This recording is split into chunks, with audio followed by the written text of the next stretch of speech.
test. Welcome to Media Day.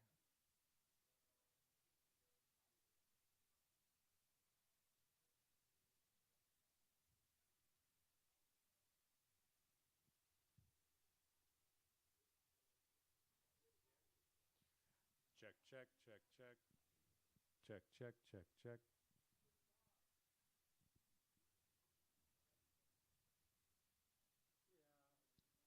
Check, check, check, check, check, check, check, check, check, check. Really?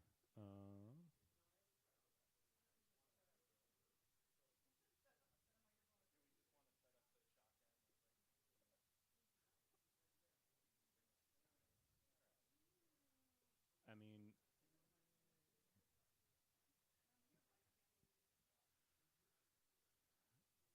yeah.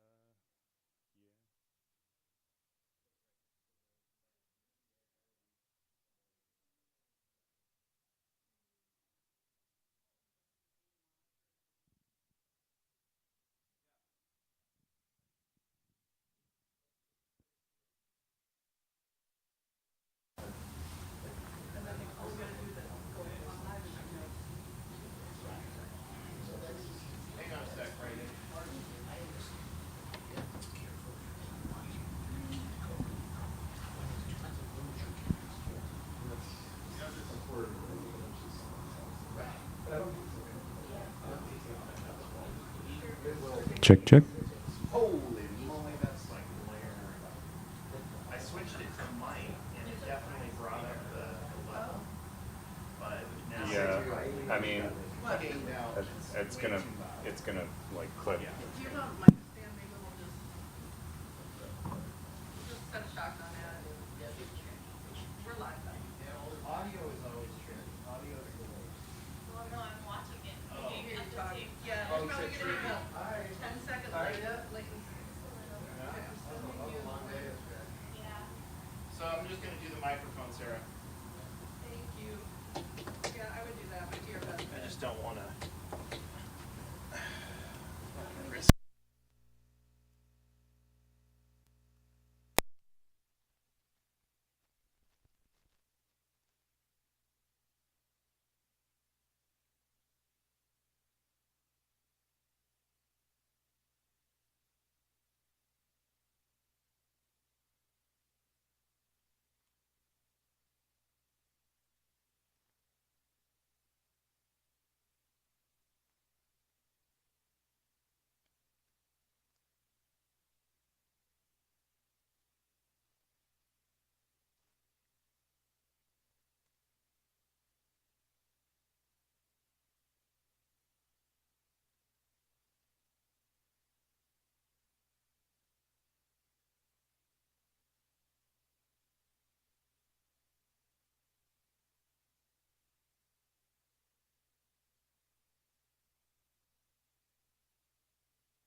Check, check.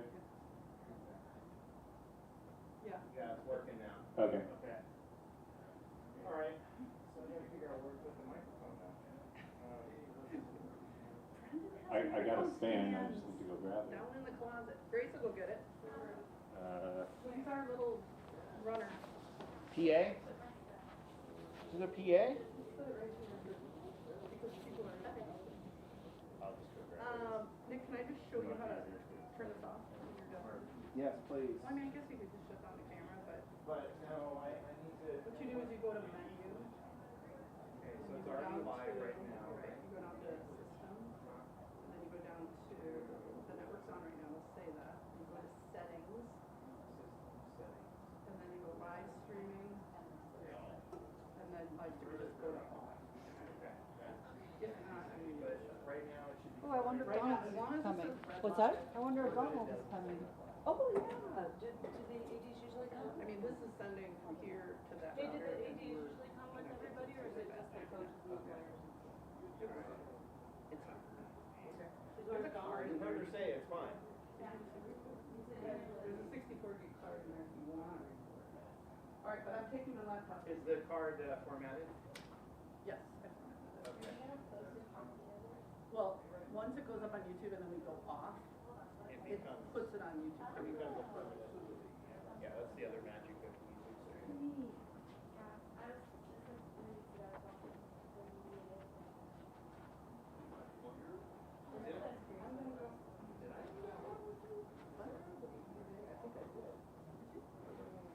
When it was over in the center room? Yeah, the center room. But that was full on, like, we had like 3 cameras going and all this crazy stuff. Yeah, we just won't show cameras. We don't even do that. It's fine. Wait, where did you put the mic? Breakfast for you. Brandon's grabbing his stand, thinks he's awesome. He's awesome. Even though it's his job.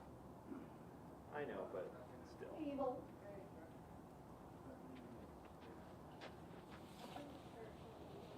8:30. But I gotta go. You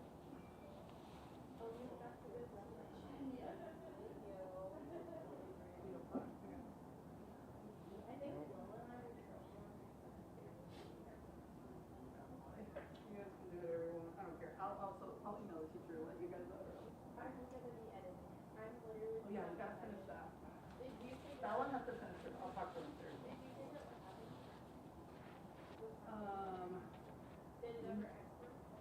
Yeah, we exported it wrong. But I think I have to re-export it again. Okay, we're good. Really strong signal. Good.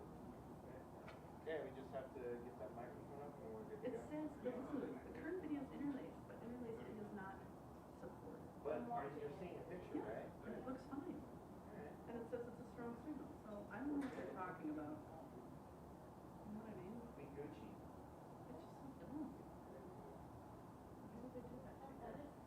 It's old, isn't it? Yeah, I was about to say.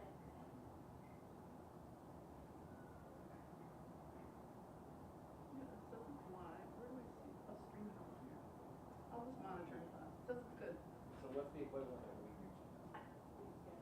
We're good. They went back to We We're good now. Oh, and we have 7 viewers already. I'm one. Oh, that's true. Yes, Brendan to the rescue. Is your guest Wi-Fi banned Twitter? It shouldn't. Right here. That's a very good Is your microphone. guest internet banned Twitter? We have a guest. Yes. It might, yeah.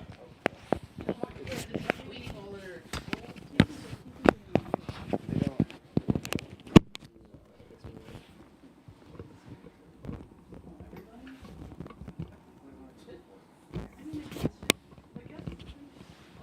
It needs a fuzzy, huh? Let's see if it works. It's all right. I'll tell them that. Can you get on anything? I get on everything, I just Can can't you get let social media sites? Yeah. So that's, of course, because we're that Hey, like, everything was fine. The only thing is I have one of the press for the media day things that I need to get on the guest Wi-Fi and watching Twitter. So Nick, do you see the levels on it? Can we Yes, unblock that? much better levels. Okay. Much better levels. And then how about this? Oh, yeah. Okay. Alright, cool. Mine log in? Oh, how about coaches? I'm not gonna be here. How about Brett's? That's fine. Have them in the morning. Wait, so what can we do? Brett, you gotta share your thing. I don't even know mine. He doesn't even know it. It just goes directly to my computer. Why can't we just unlock Twitter from guests? Is it too detailed?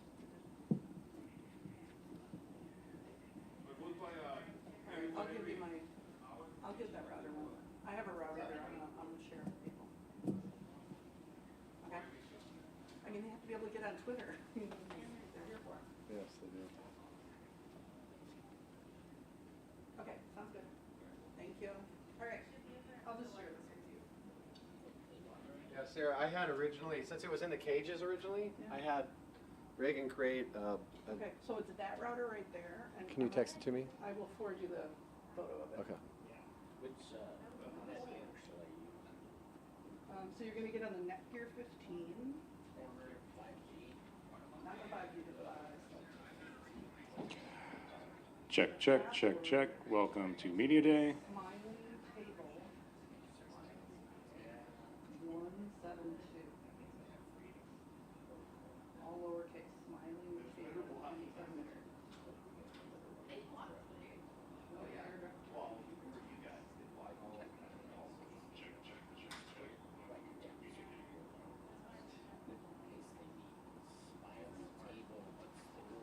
Smiling table, all lowercase, 172. Okay, great. Hopefully you won't slow down my live stream. You got here, Sarah? Yeah. Bye, Missy. Bye, you guys. Have fun. Thank you. See you later. Check, check. 1, 2, 3, 4, 5, 6.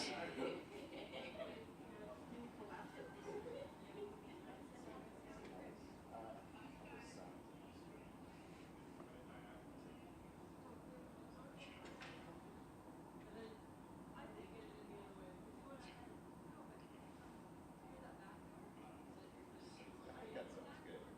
Yeah? Is it a little overmodulated or what? I kind of did not have very loud voice. It can get to the point where it's like a little crispy.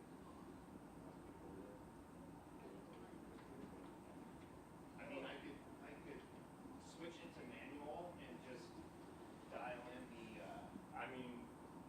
Nick, instead of doing that, just move the microphone back.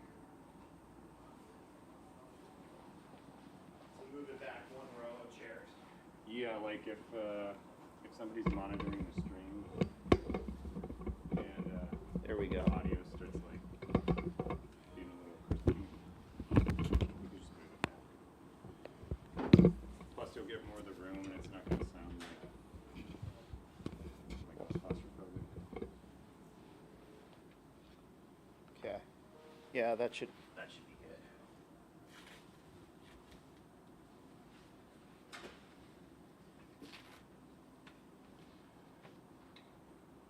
Check, check, check, check. 1, 2, 3, 4.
Well, we had it standing up outside. It wasn't Hello? doing anything. I don't know.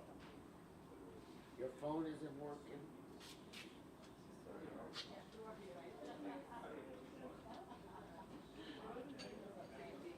All right, all right. It's like falling forward, it's slanted. Did you get your drug? Can you just lean it up against the wall? Did you find your drug? We need the guys to do some.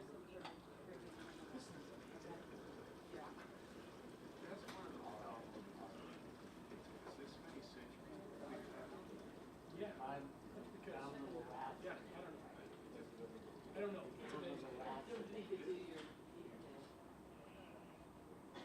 All right, well, that's the only, okay, well, that's the only one that matters. All right, good night, goodbye. I'm working in Orange County. How you doing? Press conference. All right, goodbye.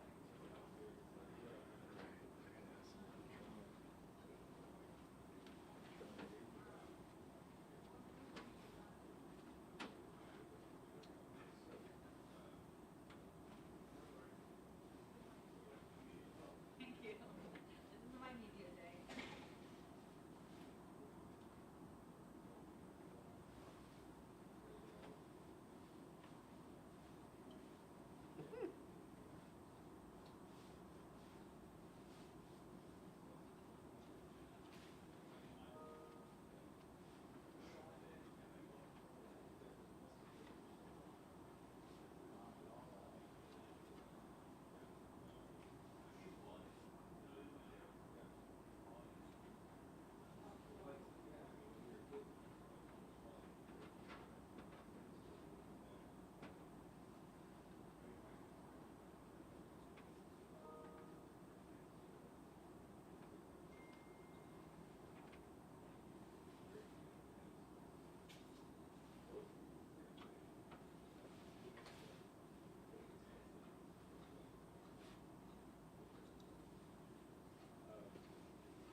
Okay, do you need anything else?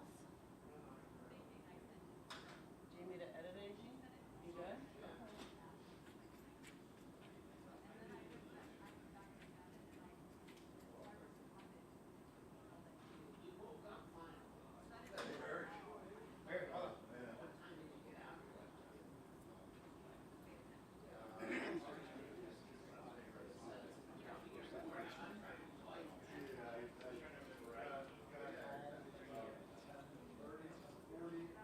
What's up, Bato Loco?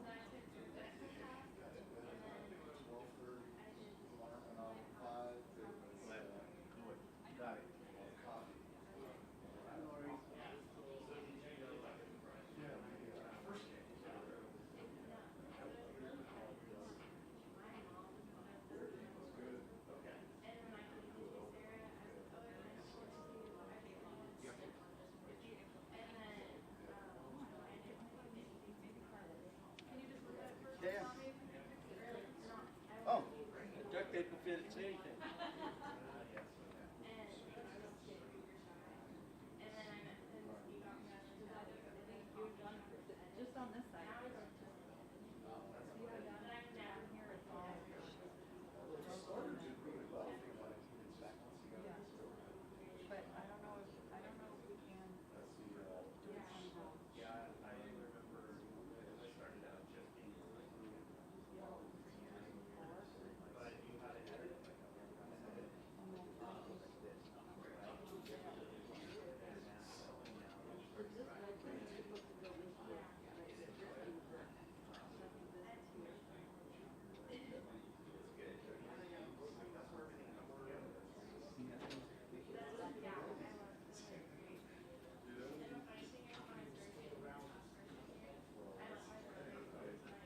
SM hit the school traffic a little bit coming on. I told them schedule it, whatever material you want to bring out. All right, great. Yeah, the school still out with the rosters on. But I like my Any material that they want to hand out. Yeah, I like the expensibility of that, but then I got my SMs. They're fast. Displays are good. Yeah. But apparently the new MacBooks.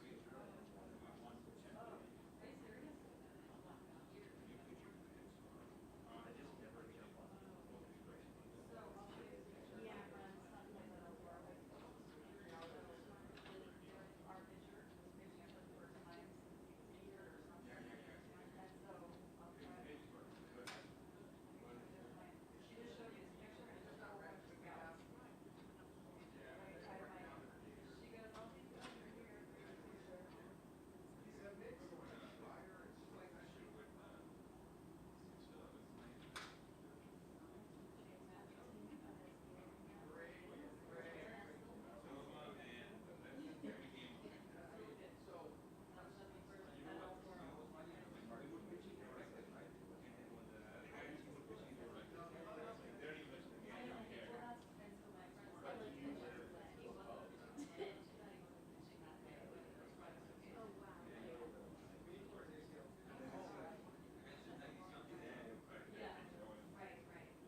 Basketball almost over? Oh, still a month left.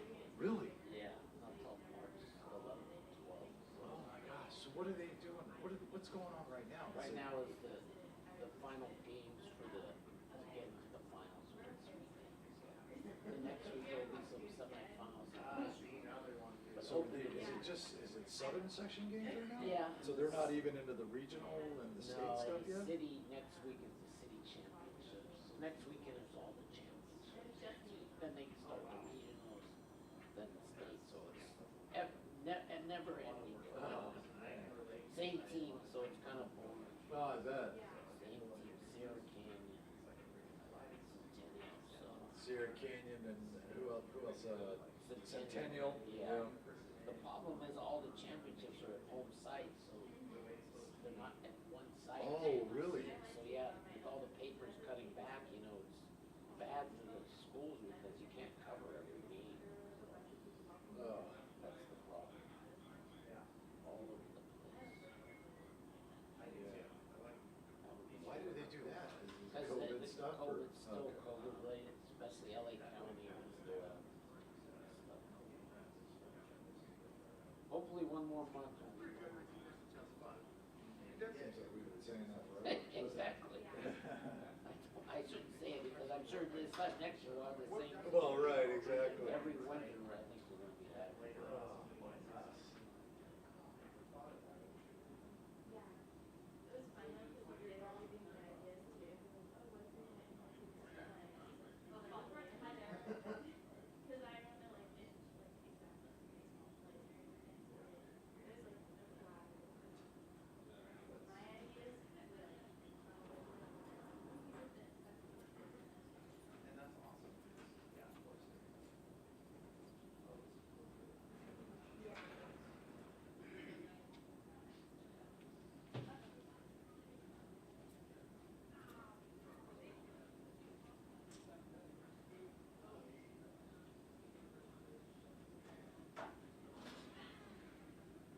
So if you guys, girls are going to keep her away, Canadians because of her suffrage, or you can be outside, so you kind of, so it's the city.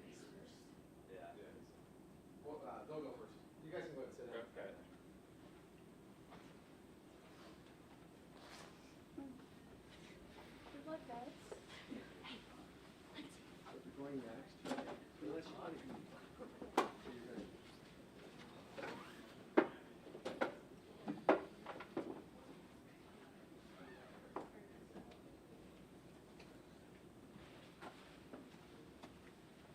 Class, did you just sleep here? I thought about it. Got home close to 11. 10:45. So they didn't give you extra. Yep. Okay.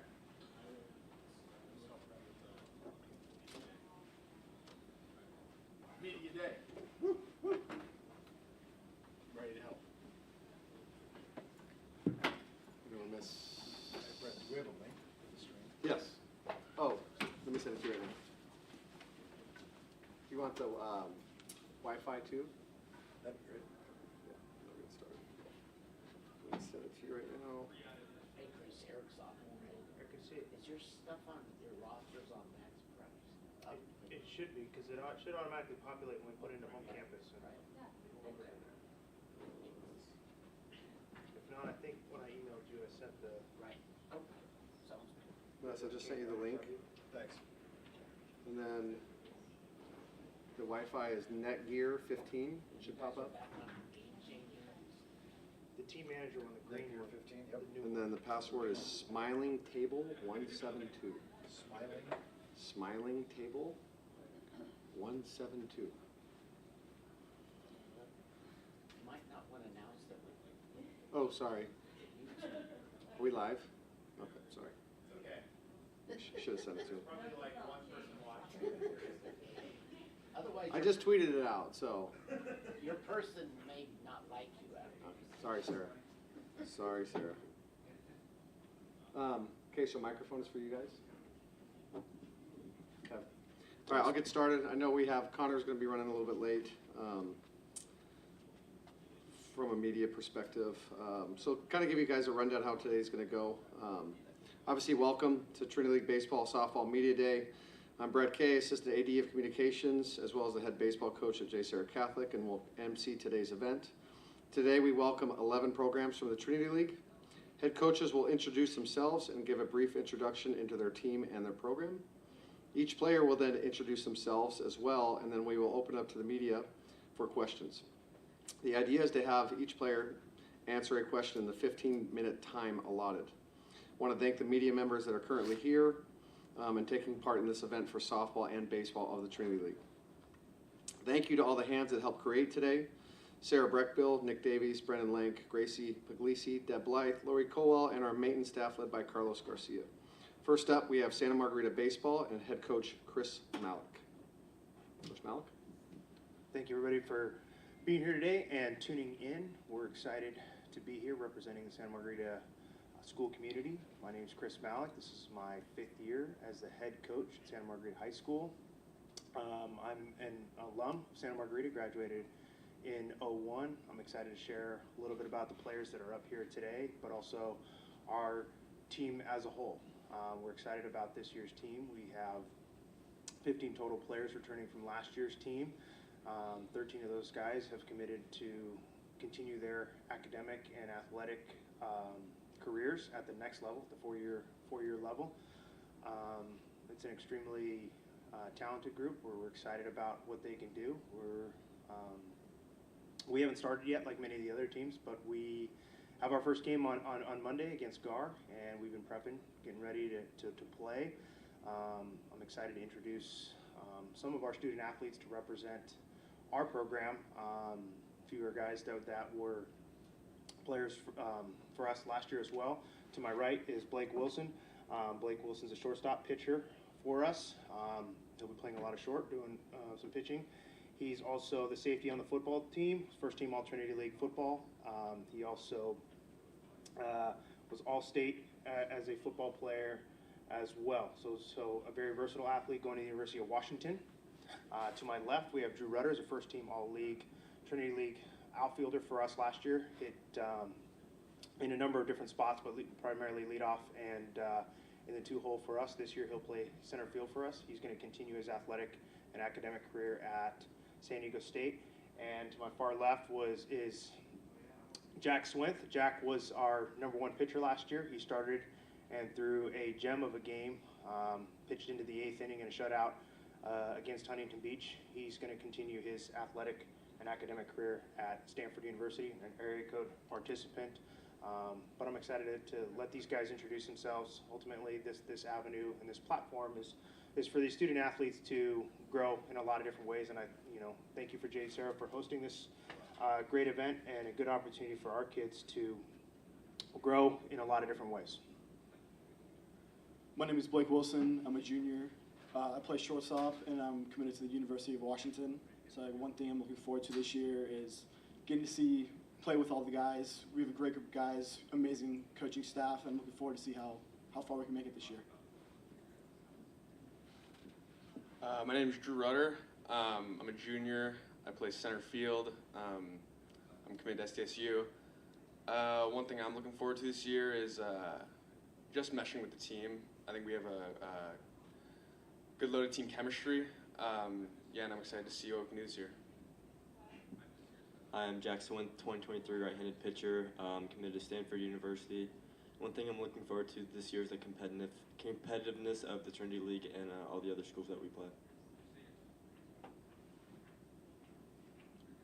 I guess we open up to you guys now, right? Open up to you, Eric and Les. Well, Blake, can you talk about the importance of being a 2-sport athlete and how you balance and how the coaches are either nice to you or not nice to you in practices? I think it's really important to be a 2-sport athlete. You get both the physical aspects of both baseball and football, which it's like athleticism for football really carries over into baseball, and then the footwork, and then weightlifting for football, so it really helps with baseball. And then the coaching-wise, they're both really supportive of me playing both sports. It's like there really isn't much tension between us, I would say, at all, going between baseball and football, and it's a really smooth transition. It's like I don't really struggle much with school or anything else playing 2 sports, so it's not a big problem when it comes to me. Well, what happens when it's a 7-on-7 passing tournament versus a baseball game? Baseball definitely takes priority over that. As of right now, I don't see that being a problem. So baseball definitely takes priority. Blake, have you had any conversations with Washington about the opportunity to potentially play football as well? Baseball coaches told me to stay away from the football field in college. So I do not see myself playing football in college. Jack, I got a question for you. Talk a little bit about how the experience of last year in the Trinity League, and I was at that game against Huntington, that was awesome. How that kind of prepared you for a really good summer and then ultimately, an appearance on the area code team.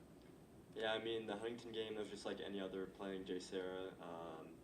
Trinity League really prepares you for that kind of thing, and then area codes, you got the best of the best there. So, like I said, just another Trinity League game basically. So the competitiveness, it was great.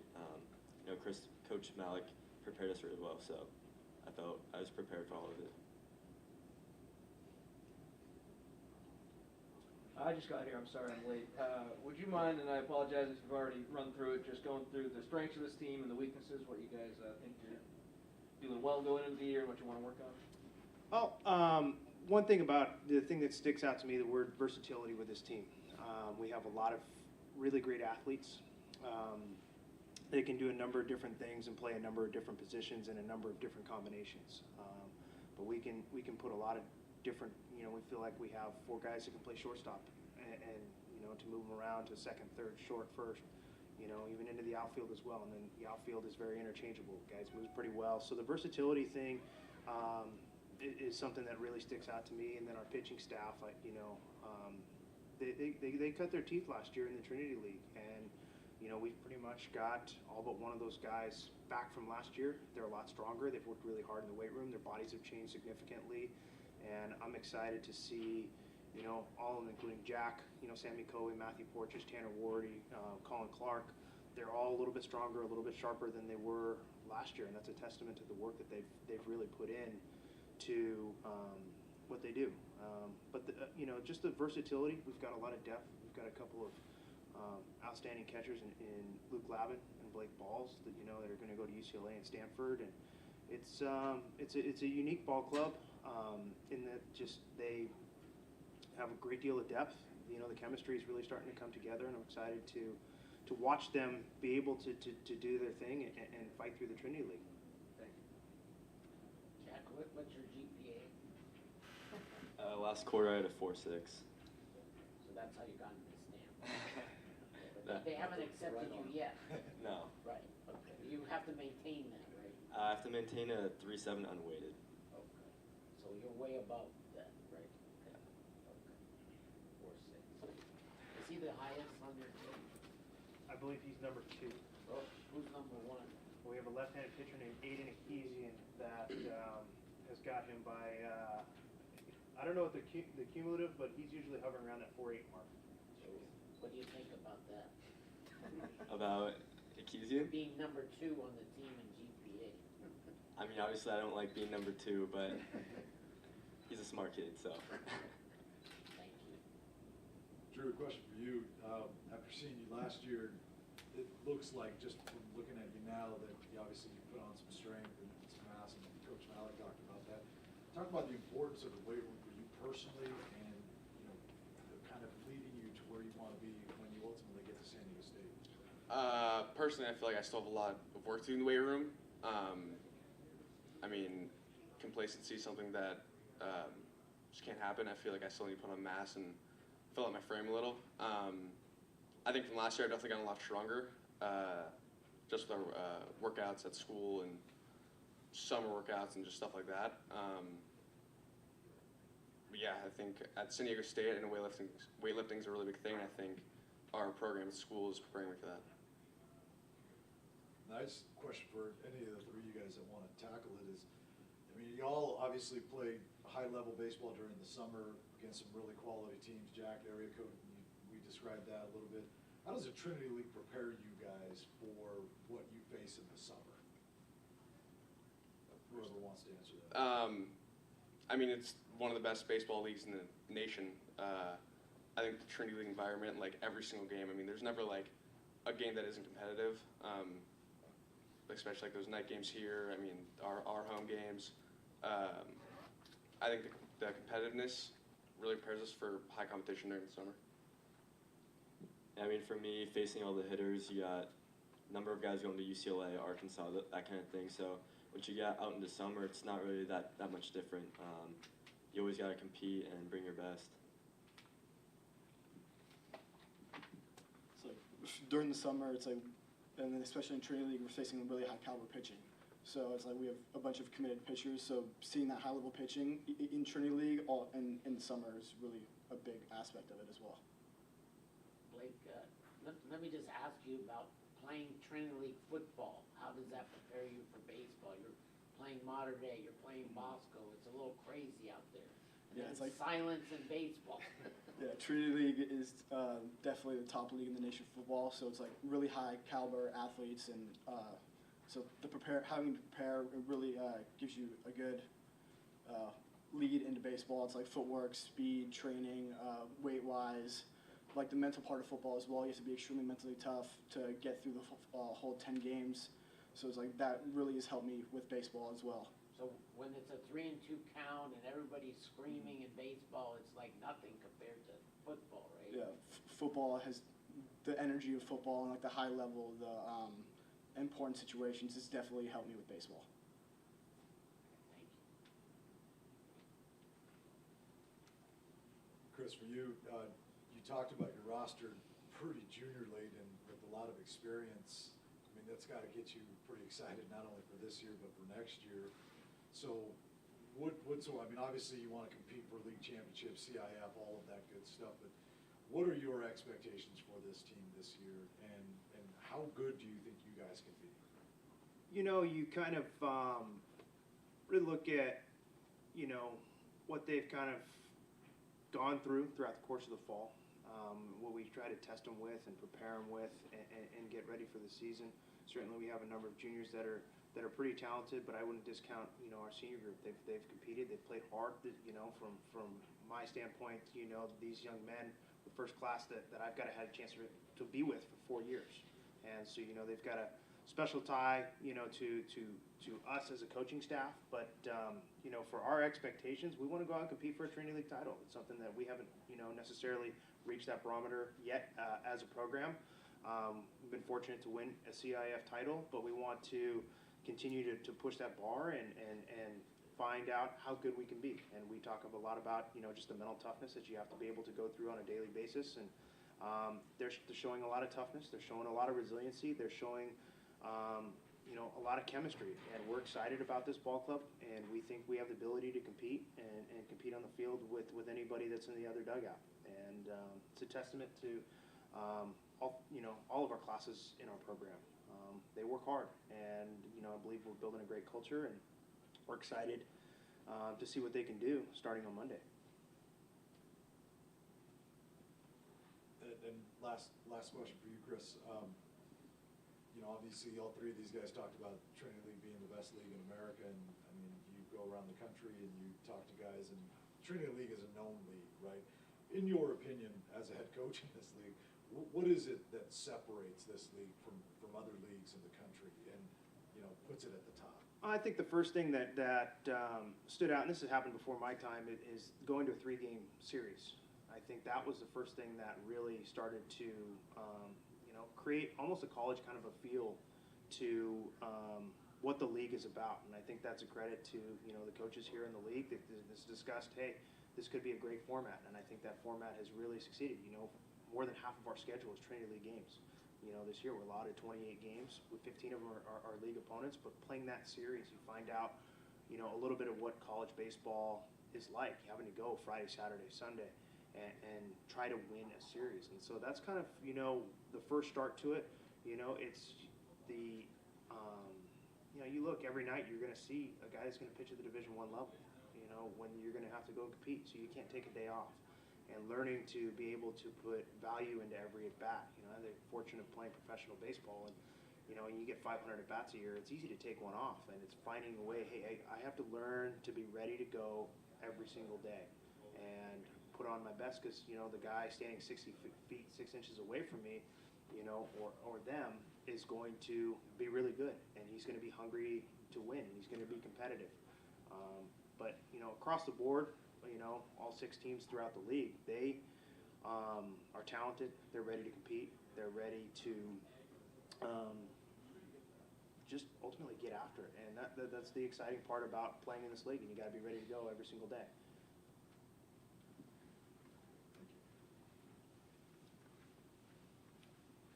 Good. All good here? Good. All right, thanks, Coach Malik, Santa Margarita Baseball. Next up will be Santa Margarita Softball. Les, would you take a photo of these guys real quick? Absolutely.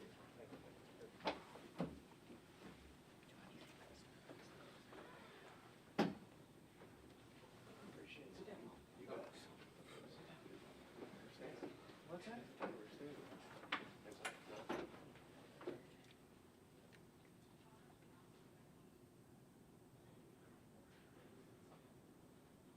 Thank you. We're gonna do the formal photos later too, right? Yes. So you guys are gonna go out that way, eat, whatever. Are we doing a coaches panel already? Yes. At 10:30? I added it because we're okay, who gets those? Adam, how you doing? Good, how you doing? Good to see you. You too, man. How's life? Good. Good, good. Servite can eat, I'm gonna send them that way. Yeah. 15, but what softball comes out here? I showed up Okay, at 4 o'clock and the girls were playing. They didn't change it, so I left. Yeah, very good. We kicked 10-3, right? Yeah, I thought I missed that that last the one. one. That was me that tweeted at you. It wasn't my matter. No, the score, because I think the scoreboard had 9-3. City's terrible. Yeah. So did they add the last one? Yeah, they added the last last one. It's way down, and if you can think of that, way down. You know, there's a couple of players, team-wise. Even players-wise, it's a lot different. Like, it was 4 years ago when I took his first year. We didn't tell you there's food and coffee and everything out there. Thank you very much. Thank you. How's it going, Les? Good, Connor, how are you? Good. The traffic killed me. Exactly. I hate being late for stuff, so I get frustrated with that. Oh, Lindsay, you're next to Coach Ty. Oh, so Yes. Best spot in the Oh, house. this is how we wanted it. Yeah. That's true. Guess I'm one of these. Not even me.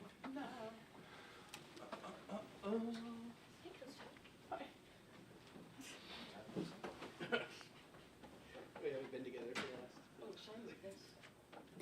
Okay, next up, we have Santa Margarita Softball and head coach Michael Takinen. There we go. Coach Takinen is going to introduce, talk for 2 to 3 minutes about his program, and then he's going to introduce the young women to his left and right, and then you guys will actually have to speak, and I want you guys to introduce yourself as well. And then you'll get questions from the media members, and then there's also questions here that one of you, all 3 of you at one point would answer those questions. So I'll let you start. There's a mic. Are we on the mic? There we go. All right. Hi, everybody. I'm Michael Takinen. This is my first year here at Santa Margarita. Kind of introducing our team. I think the main thing, we are a very young team this year. When I came in, we only had 1 senior, and unfortunately she got hurt, so we're kind of running with no seniors right now. But on top of being young, I think we're pretty talented.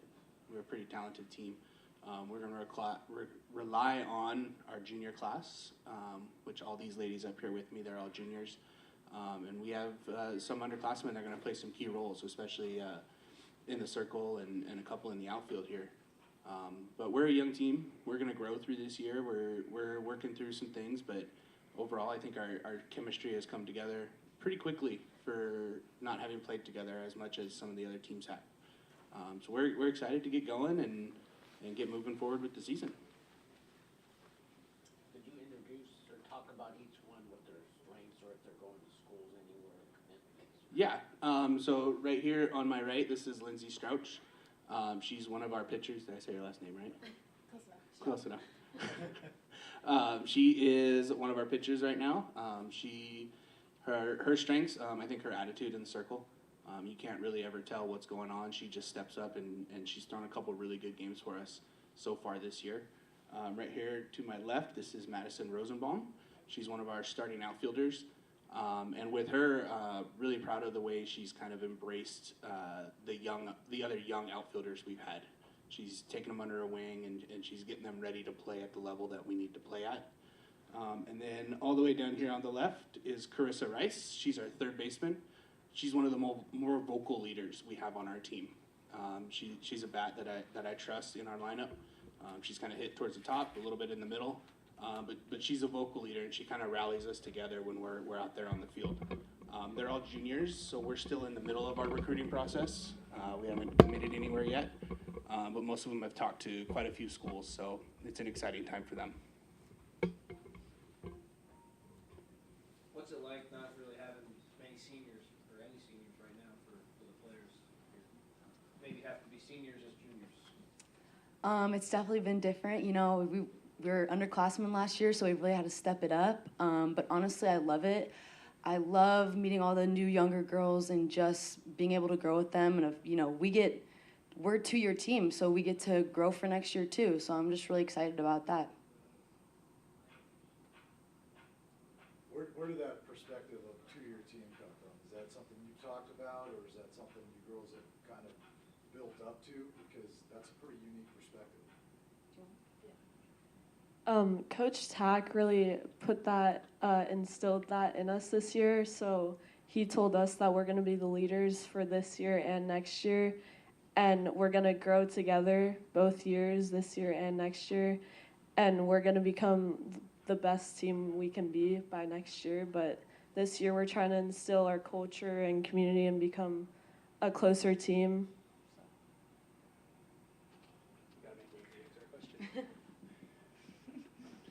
Lindsay, you were described as kind of a bulldog in the circle. I mean, my wife's a former softball pitcher, so I get it.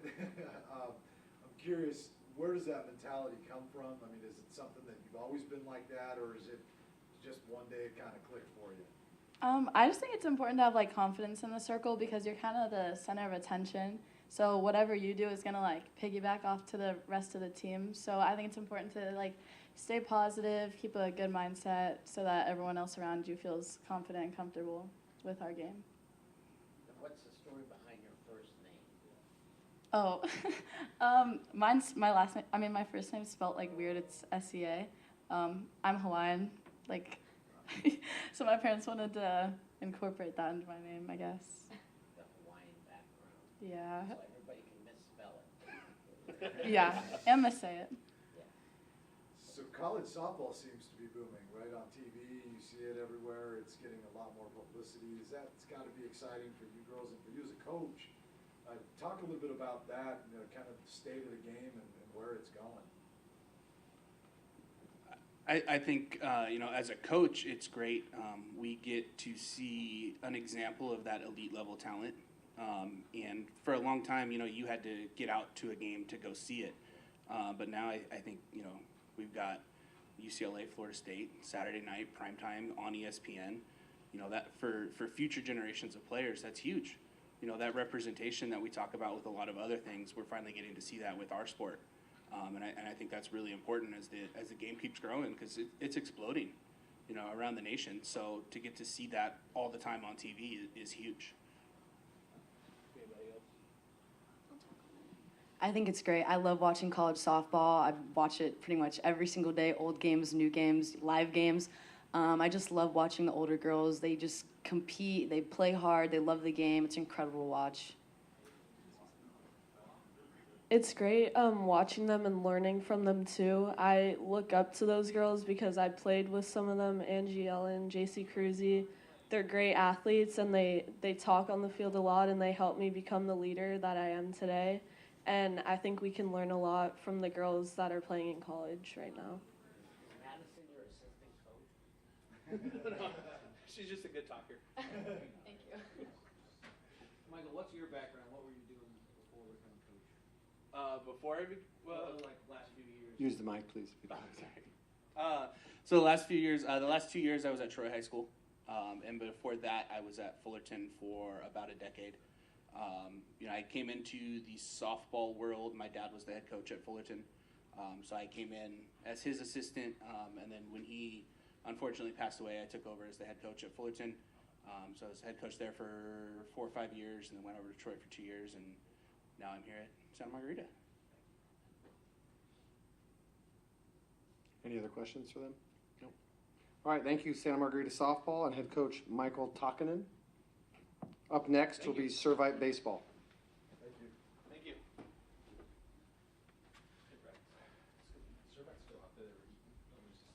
Yeah. If you girls will. And then it's Rosary after that, right? Rosary's after that. All right, cool. You ready to set? Are we ready? Yeah, we're going right after it. Where's that coffee, brother? You said? Behind, back there. Just can't miss it. Coffee, breakfast burritos, blueberry French toast. Let's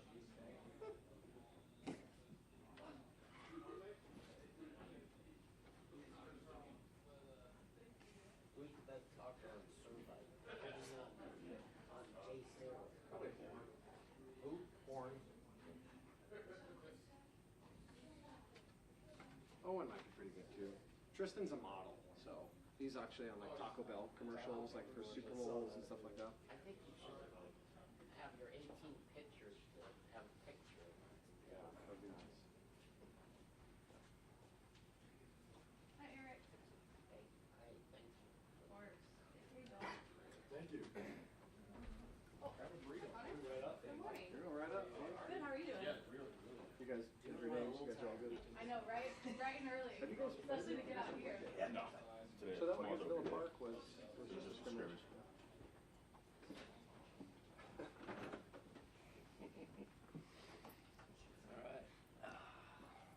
Okay, next up we have Servite baseball and head coach Sean Gilbert. Coach Gilbert will talk about his program, and then he will introduce his three players, and then we'll have the three players actually introduce themselves, and then we'll get questions from the media. So, Coach Gilbert, the floor is yours. Thank you, Brett. Thank you for having us. We're really excited to be here. I want to thank Carly for all the work she does at Servite High School with the coaches and the players. She does a great job supporting our athletic staff. I brought with me today Jared Hocking, Augie Gutierrez, and Trevor Schmidt on my right. This will be my 8th year at Servite High School. Before that, I was at Long Beach State, and before that at Fresno Pacific. Really excited about this year, really proud of this group. We have 13 seniors. It's a well-led group. We have a good mix of old and young, we think. A lot of experience, and pretty much all returning. Can you talk about each player and where they're going to school if they are? Sorry? Could you talk about each player and where they might be going to school and just some background, anything interesting? Yes, on my right, Trevor Schmidt is a 4-year starter for us. He's going to U of A. He's really been hit in the middle of our lineup for 4 years, even as a freshman. He's done a great job of not only developing as a hitter, but as an all-around player. On my left, Augie Gutierrez, probably the best player that nobody knows about. He's been a 2-year starter? 2-year starter for us, second base. If Roman is not playing shortstop for us, Augie's playing shortstop, and he'll be moved around the field quite a bit. Very valuable piece to what we do. Has done a great job for me. One of my favorite players that I've coached. All these guys are some of my favorites that I've had the pleasure to coach, but Augie is not really committed anywhere yet. He's looking for a school, high academic.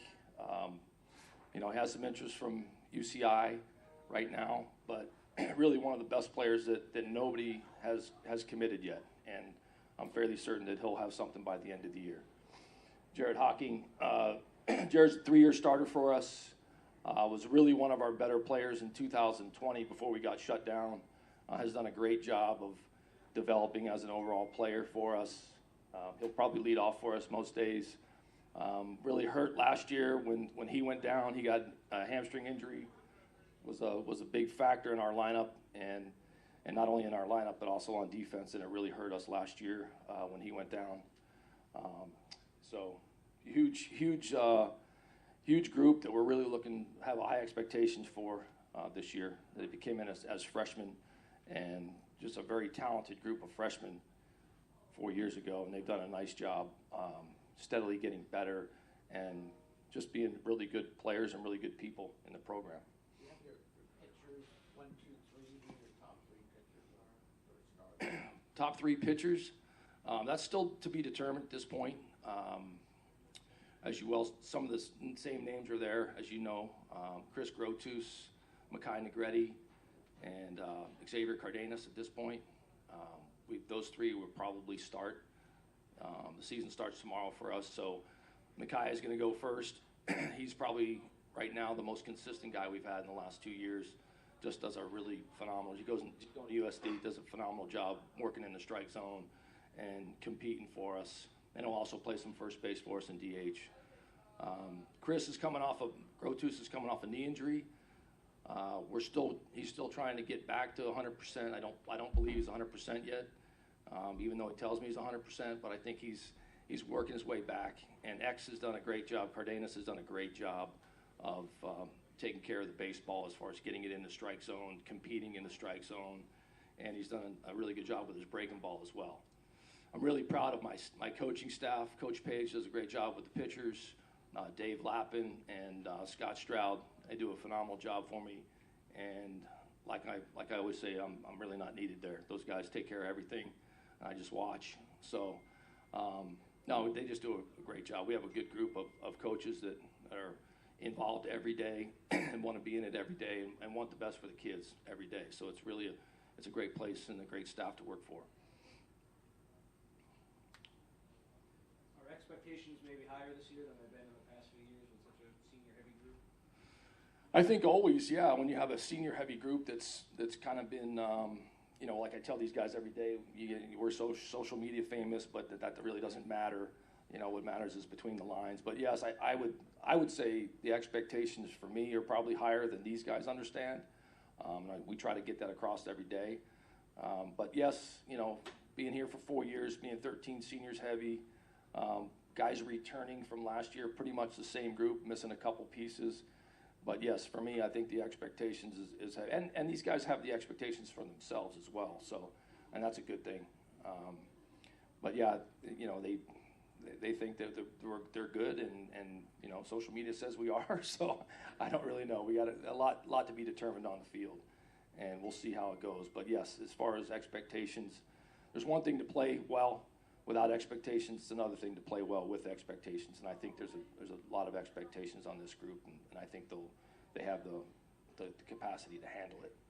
If you guys wouldn't mind, would you each mind saying what you expect from this season, each of the players? I expect our team to do really, really well this year.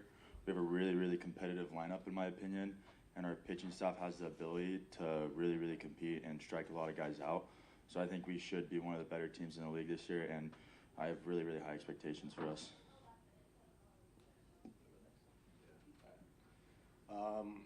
I just expect us to go out there and compete every day, work hard. I mean, we've been working hard all year long. Just go out there and compete each and every game, each and every pitch, and just have a good season. Yeah, like Trevor said, I'm expecting a lot too. I mean, playing in a trailing league, it's tough, but I mean, I think we got a really good squad this year.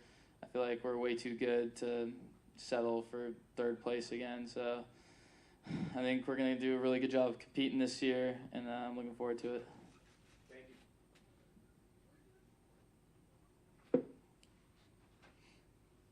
Any other questions? Yeah. Jared, question for you. Obviously, with the draft, there's a lot of conversation with your name in there mixed in for potentially being selected in the first couple of days. You've had an opportunity to play in some pretty big time events over the course of the last 6-8 months. What's that? Is that a burden? Kind of the burden of expectations, or everybody kind of expects you to go 3 for 3, maybe hit one out, a couple doubles, play great defense every single game with so many scouts in attendance.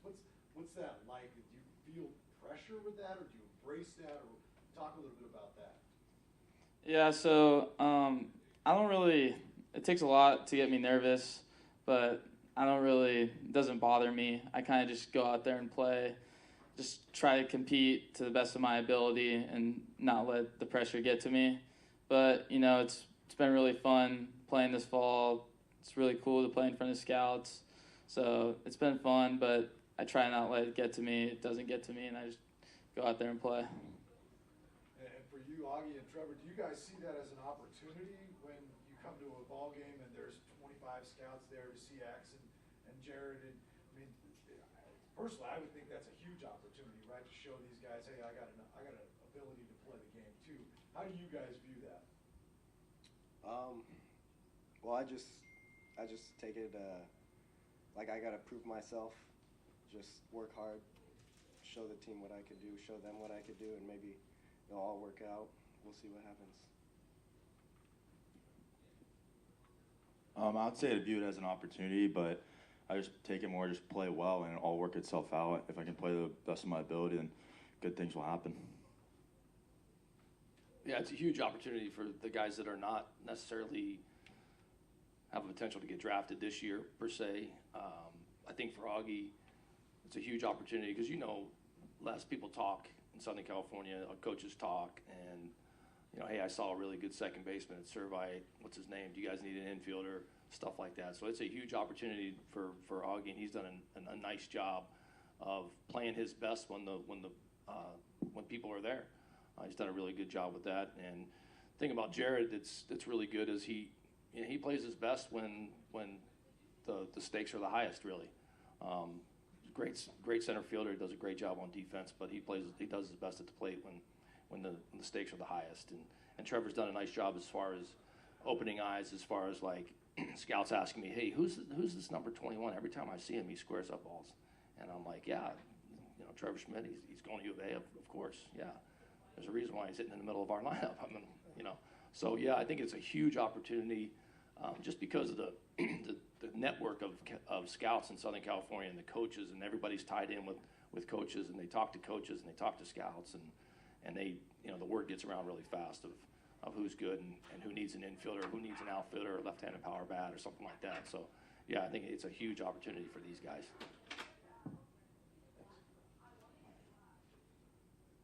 Any other questions for Servite? All right, thank you, Head Coach Gilbert and student athletes. Appreciate your time. Next up will be Rosary softball and Head Coach Tom Tice. Can I get a photo of you guys before you walk away? Thank you.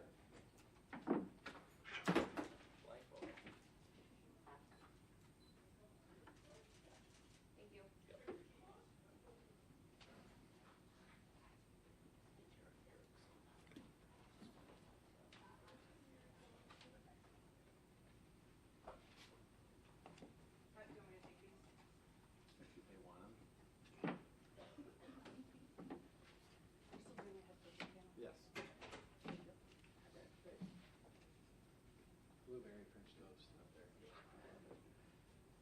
Out of your hair.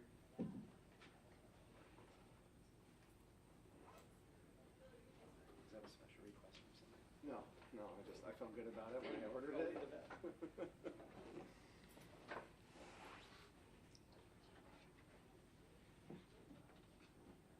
Okay, next up we have Tom Tice and Rosary softball. Coach Tice will talk about really his program. It has up a 15-minute allotment, and then we will go to introduction to his players, and we would actually like the girls to introduce themselves as well. And then we'll open it up for questions from media, as well as some auxiliary questions that we may have as well. So Coach Tice, the floor is yours. Good morning, thank you. We have a special group today, 3 seniors representing our group of 10 seniors overall that we have. This is a senior class that has rebuilt Rosary softball in a lot of ways. We struggled when they were 8th graders and 9th graders, and these guys have created a new culture of winning, culminated in a championship last year, and has really raised the expectations of our community and probably the community at large of what we're capable of. Now that we've raised that bar, the goal for us is to try and exceed those expectations. We have our sights set on a Trinity League championship. That's our goal, and we're not shy about it. We haven't had one in more than a decade, so the stakes are high, but we feel like we're ready, and then we plan on getting to CIF again and making some noise. So this group is extremely talented, extremely focused. They've bought into the team culture, the philosophy of our daily work, and they do a great job at it. So I'm excited to be the head coach. My name is Lana Martinez. As he mentioned, I'm a senior. I'm a pitcher and first base for Rosary. I am committed to St. Mary's of the Woods College and will be going there next season. Hi, I'm Martina Gutierrez, and I'm a shortstop. And next year I'll be going to Fairfield University. Hi, my name is Hannah Hernandez. I'm a center fielder, and next year I'll be going to the University of Rhode Island. Go Rams. Yeah. Is that 2 New England schools? Fairfield? How did that happen? Love the East Coast. Well, so my sister goes to DePaul University, so she's on the East Coast, and so I was getting looked at by 3 colleges on the East Coast, and I went to go visit the campuses. And when I went to Fairfield, I just fell in love with it. And I mean, I know it's going to be cold, but I'm looking forward to something different, like seeing snow. That's one thing. And I can handle it. You know, I have a lot of family out there in the East Coast. My whole life, I've always dreamt of going to college out in the East Coast, just because I feel like it's way different from California. You know, I don't want to stay in a bubble my entire life, so I'm definitely excited for that chapter of my life. Cool. Tom, so you mentioned the goal this year to win the league. It hasn't happened in a decade. Why is this year different? Why do you think this year's team has a great chance to maybe break that streak? It's not just the talent, but the approach that we've learned and perfected over the past year of focusing on the little things. You know, you can focus on your record or you can focus on upcoming opponents, but really we try to teach them every at-bat, every pitch, every game, and you know, to keep the focus small. And when you make little things happen, then the big things take care of themselves. It's something that we started to learn kind of halfway through last season. We had some tough league losses, but we really put it all together in the playoffs. And I just think where they're at mentally helps us be in any game against anyone we play, which hasn't always been the case. You know, physically we could compete, but the mental toughness that they've shown over the past year and a half really has me confident that we can pursue that goal. Thank you. Question for any of the players. Coach said that you've developed a culture of winning, ultimately led to a championship. Program was not in the best place when you all were freshmen.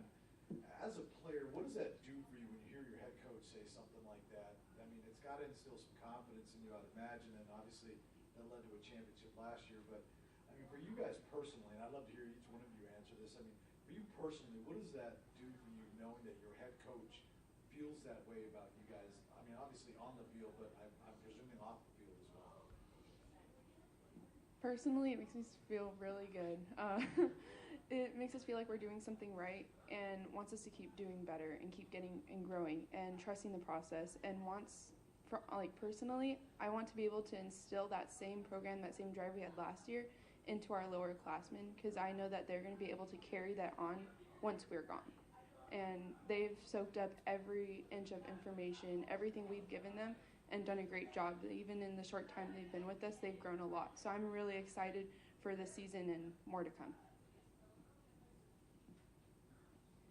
For me personally, it gives me a lot of confidence, and I just, like, from where we came from to now, I just feel, like, especially as seniors, like we're a solid team, and, like, we've developed so much, and I feel more confident, and I can say my other teammates feel very confident too.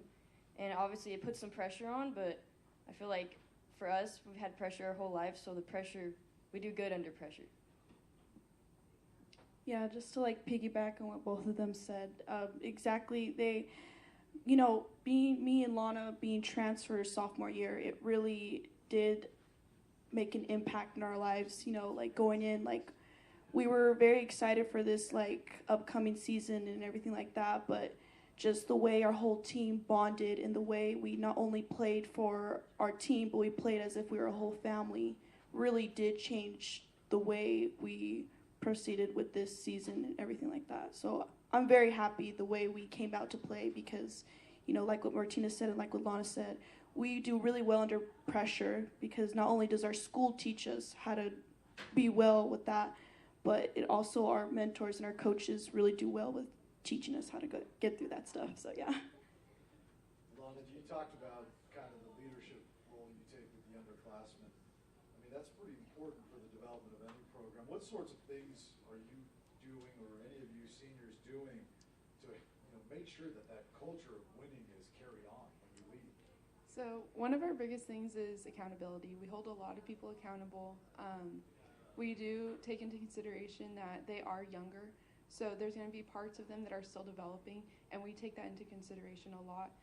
But we also hold them to a high standard, but not to a point where it's unreachable. But once they meet that standard, we keep raising it. So we try to set our best example and lead by example, and then they follow along. And they do a great job of following along, and I believe the seniors do a great job of setting a great example.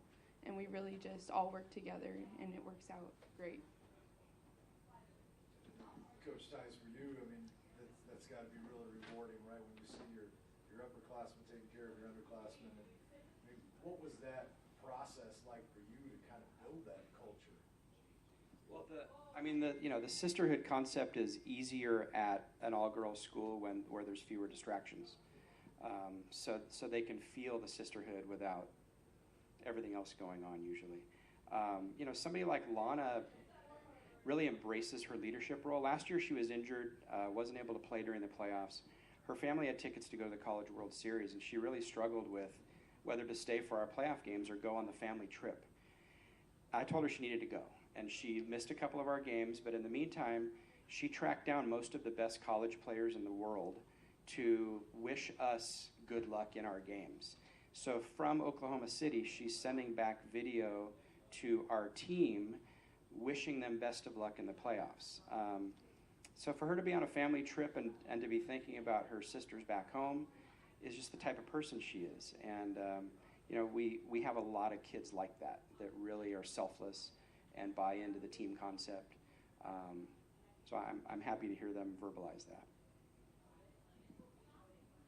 My last question for anyone: who are some of the top players not on Rosary on other teams in the Trinity League that you're excited to play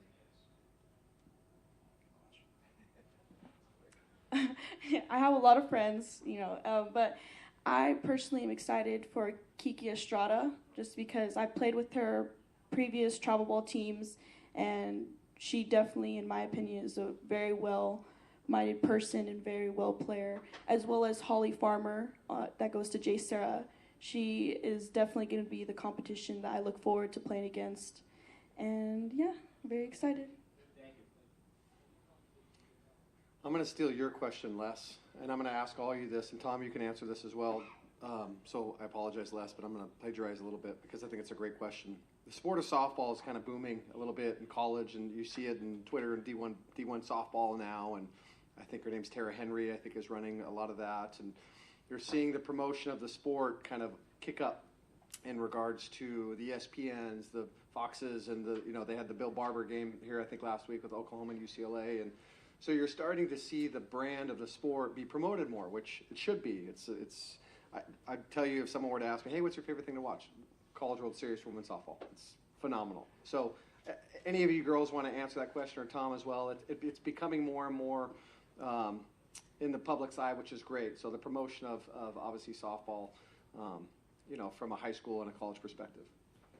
To put things into the perspective of just like the history of my lifetime or the history of our school, Rosary was founded in the mid-'60s, and I was born in the late '60s. We had a kid in our first graduating class play for Team USA in the Pan Am Games. But there was no college for her to go to play softball.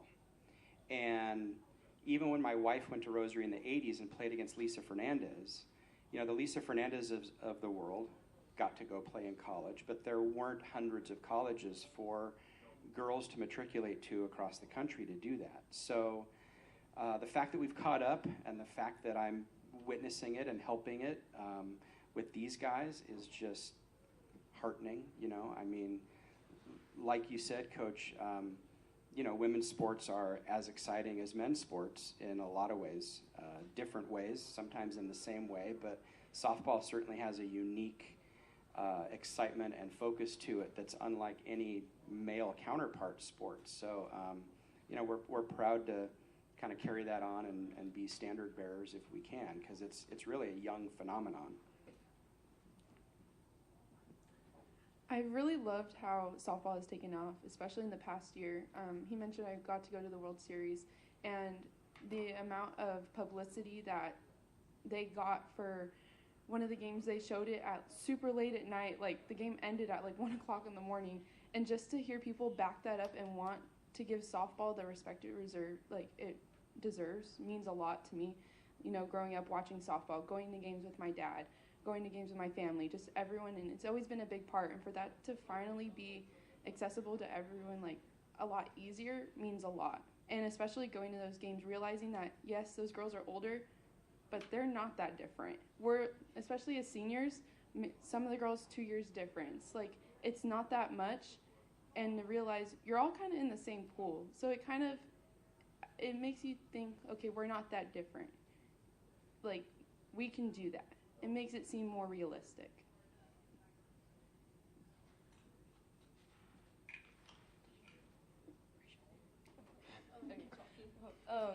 So I think it's awesome that softball's being more like out there, because honestly I know how hard, like, we work very hard, and like what we do like outside school, what we do outside of travel ball, like all that hard work, it goes to show now more that's being more publicized, and it's just very like we earned that. And I think more people are seeing how like tough softball is. Like, it's not easy, and like we are up there, and like I'm really glad to see it taken off.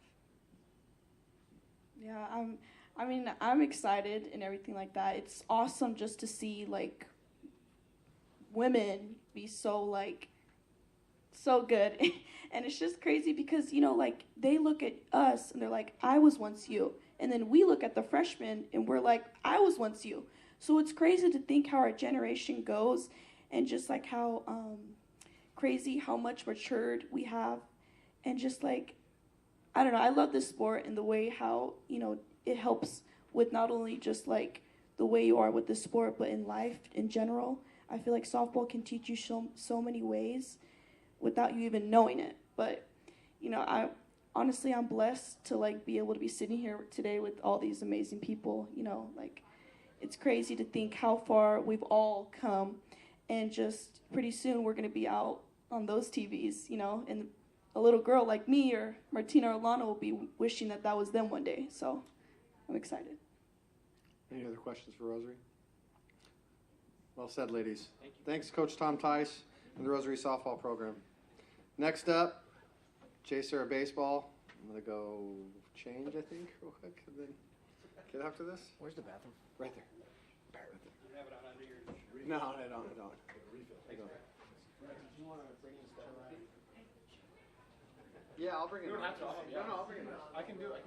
You sure? I'm free. Good. All right. I gotta hand this out. Okay. Where's the handouts?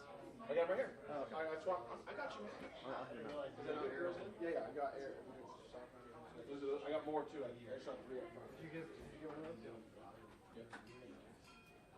I got it. No, it's okay. I didn't even bring crutches today. That's it. I saw that. Thank you. Your guys are coming? Yeah, they're here. I gotta change real quick. You want to help me put this step repeat? You want me to put that behind there, Brett? Yeah. Want me to put the step repeat back? Yeah.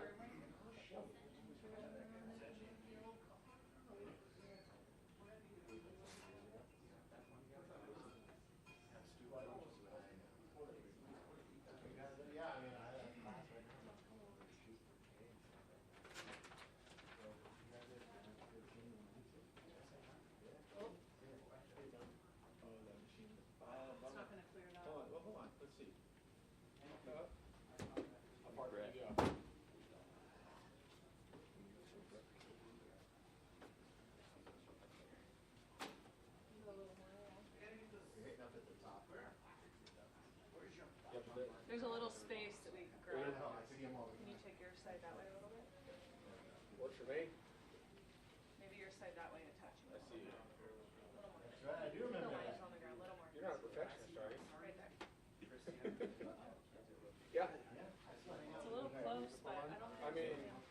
Everybody sits back. It should be good. No problem, thank you. Okay, go ahead and go back. Brad, does this work for you? You happy here or no? Yeah, it's fine. Okay. I know, Looks good to me. Yeah, it fits. Yeah, okay. What's up, guys?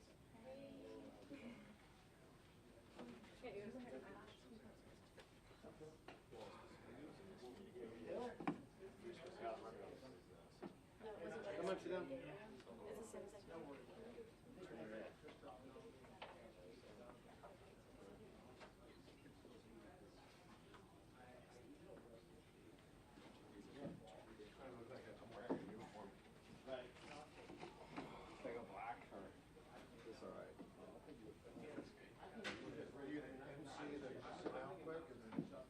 Yeah, I'll just start from there.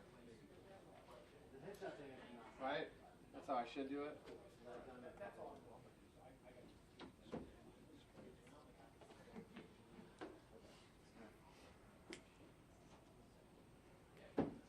Well, you know what? I'll just do it from here. Make it easy. No, I'll go sit down.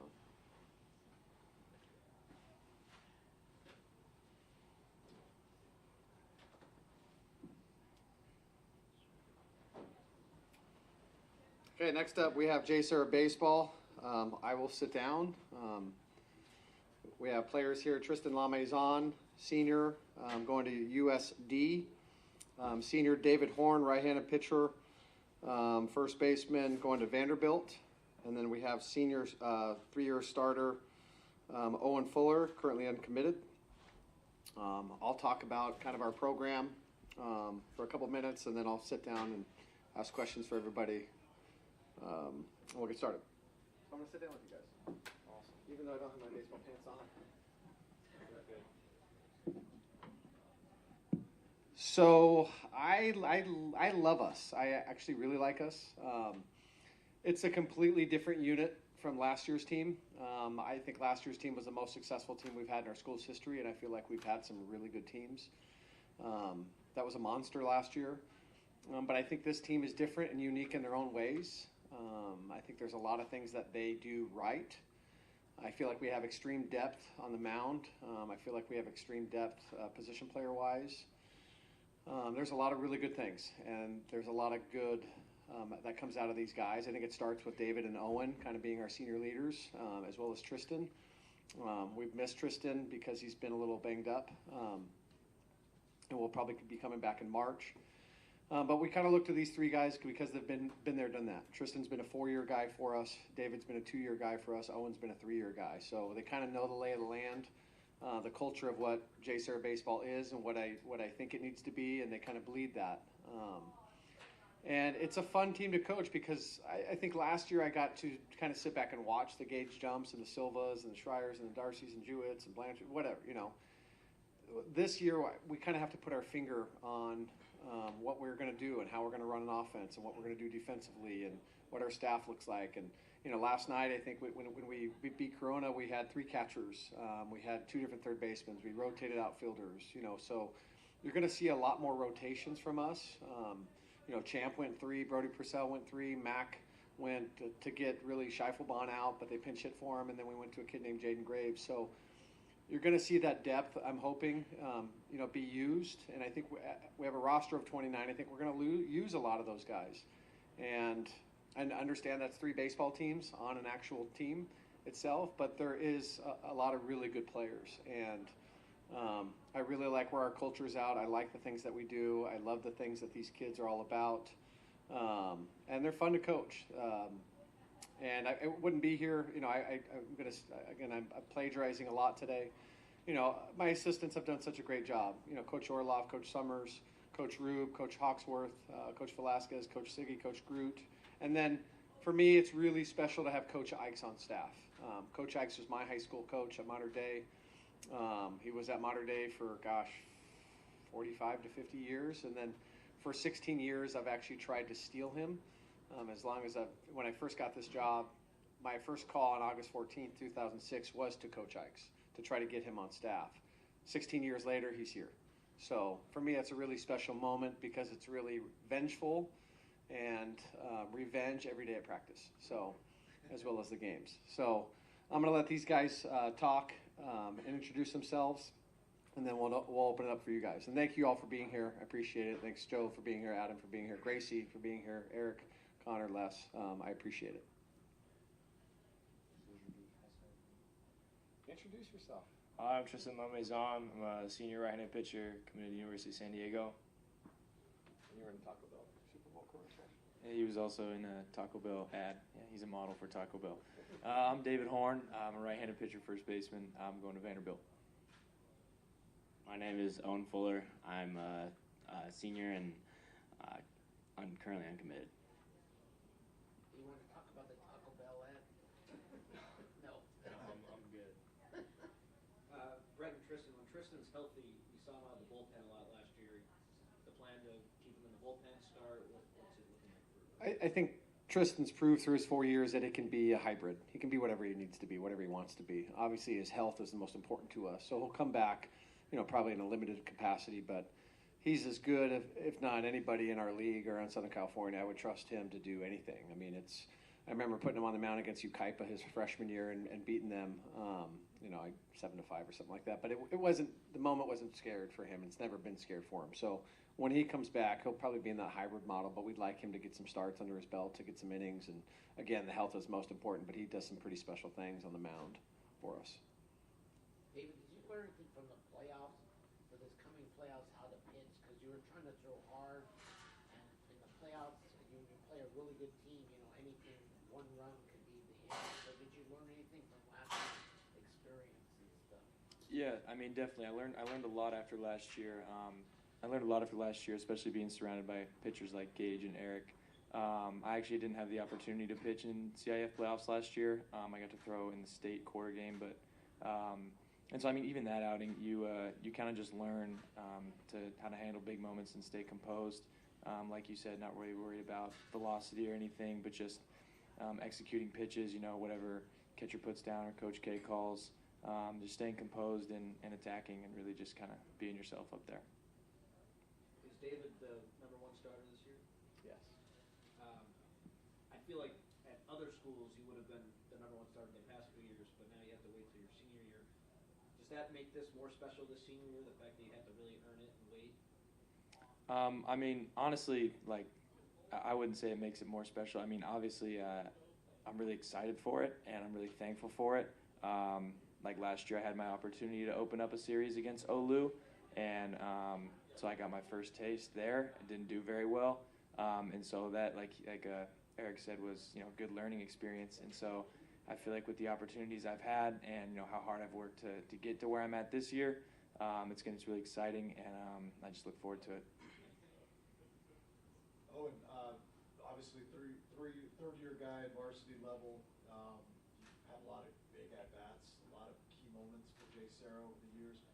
Talk a little bit about how the Trinity League helps you when you go into the summer, because you play, for very big programs, you play against big arms, big programs during the summer. Just talk about how that's prepared you for the summer.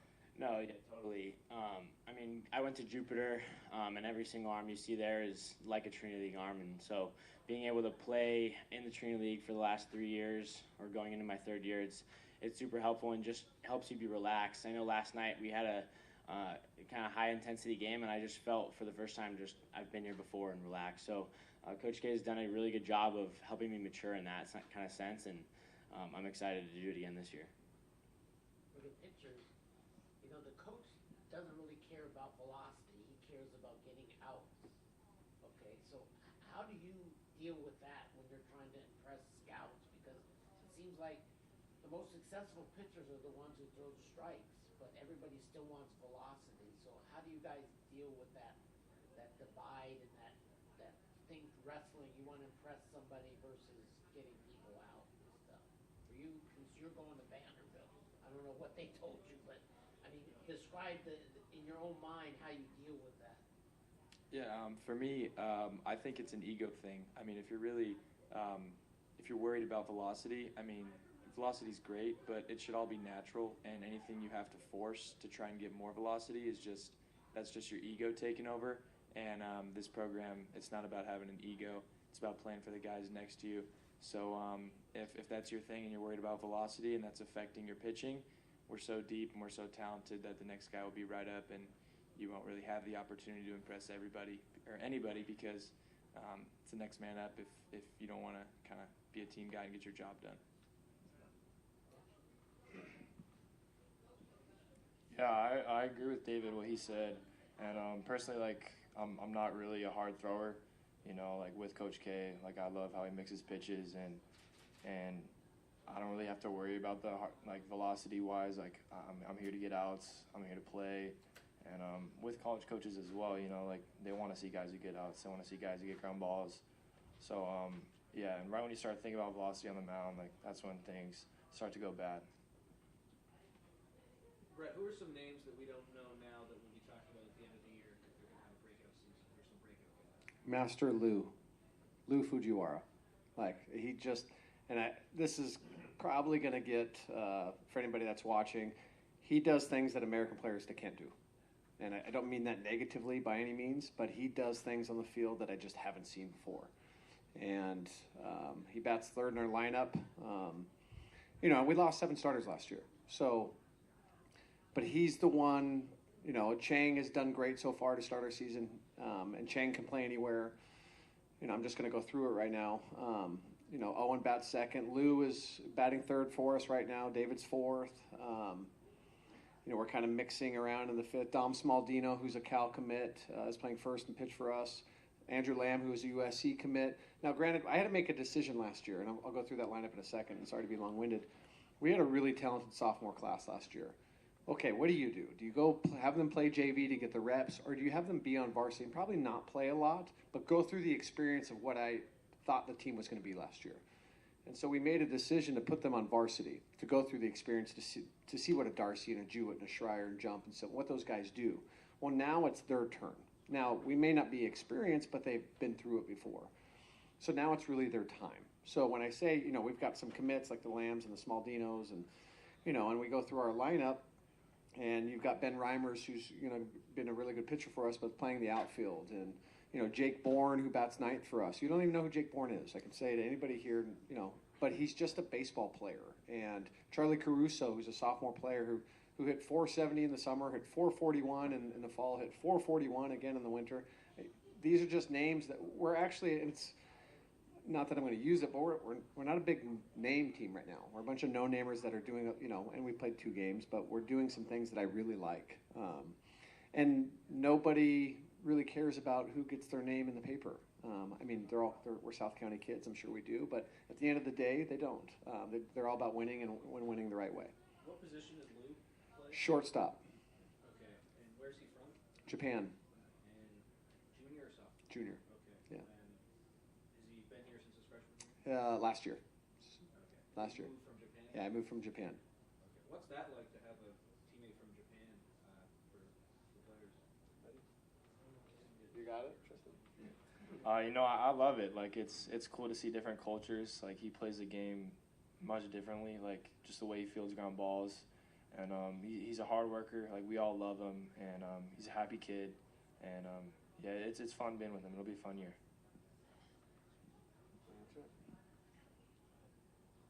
I think what I like about Lou is he has super high expectations for himself. He'll make the impossible play.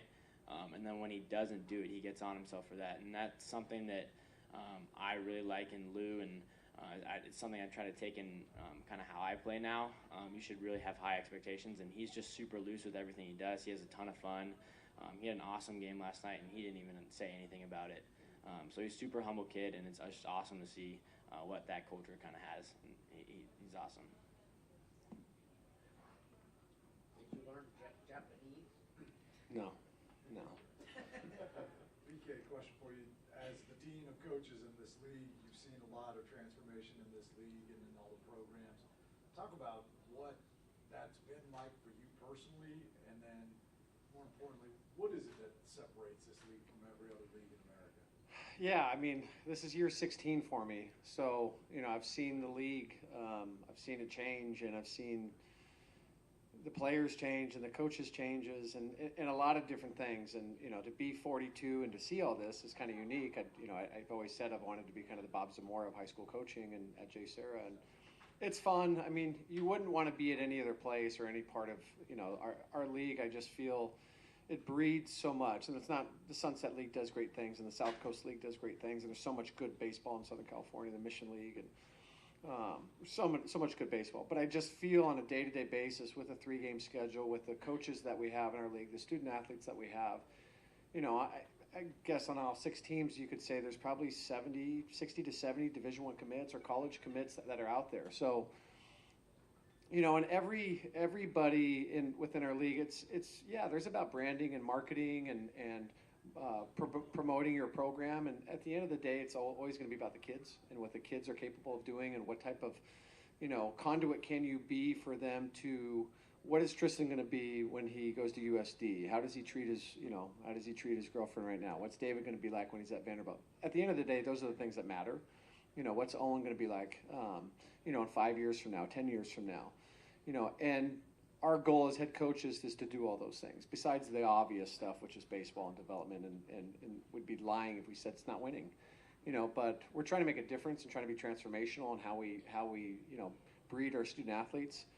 And that's what I love about our school. I love about our program. I love it about the Trinity League because I think we all have that as a common knowledge and a common language that we're all trying to speak in regards to making a difference in student athletes' lives, while promoting what the Trinity League is all about, what Trinity League baseball is all about. And you've heard from really 4 head coaches so far, and you're going to hear from 5 or 6 more. They're going to say the same things. I was super impressed with what Rosary just said. Those girls were phenomenal, and for me, that's what these days are all about: is our kids having these experiences to learn to make them better for their life. I don't know if that answered your question, Lisbon. I'm sorry. David, question for you. You transferred in last year. You had a really successful season. Had an opportunity to play in some big events during the summer. Take us through what the one season in the Trinity League did for you to prepare you for the summer, then ultimately the commitment to Vanderbilt. Yeah, I mean, my first 2 years, I obviously wasn't a part of the Trinity League, and I was kind of thinking of it as Coach K was answering that last question. But for me, it's like you don't really know what it is unless you've either seen it with your own eyes or you've been a part of it. And it was kind of an eye-opener. I got here, and I was like, wow, like you're surrounded by great teammates, great coaches, and it just kind of propels you as a baseball player. And ultimately, it's like kind of what made me want to go to Vanderbilt. You want to take that next step. You want to take that next challenge, and makes you want to be better as a player, as a teammate, and all that. And even going into the summer, the big events, it's almost like it's just another day at the park. Like you've been there. We've been, Game 7, you can call it, against Olu to win a Trinity League title. And it's just another day. So super thankful for what, JSerra and the Trinity League has helped me accomplish. But it's a great asset to have, and it's good, yeah. And I'll be short on this one. Think about that series with Orange Lutheran last year. I mean, I've never seen anything like that in a high school baseball setting. I mean, I really haven't. I mean, to go back to your question, that 3-game series against Orange Lutheran, I'd never seen anything like it. I mean, it was just so special. Granted, it was special that we won, but that was just phenomenal. I mean, that was high school baseball at its peak. I'm going to MC now. Are there any other questions? Any other questions? Okay. Thank you, David Horn. Thank you, Owen Fuller. Thank you, Tristan LaMaison. Appreciate your time. Next up would be Katie Stith, JSerra softball. Thanks, guys. We get them because I have these I look like I'm going to New York. Right there. You 3 real quick.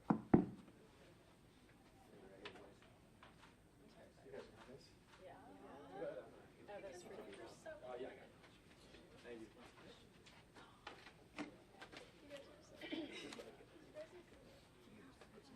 These pen stripes are sweet. One of you go first. Yeah, Like, these- gotta go in the middle. Yeah, I know.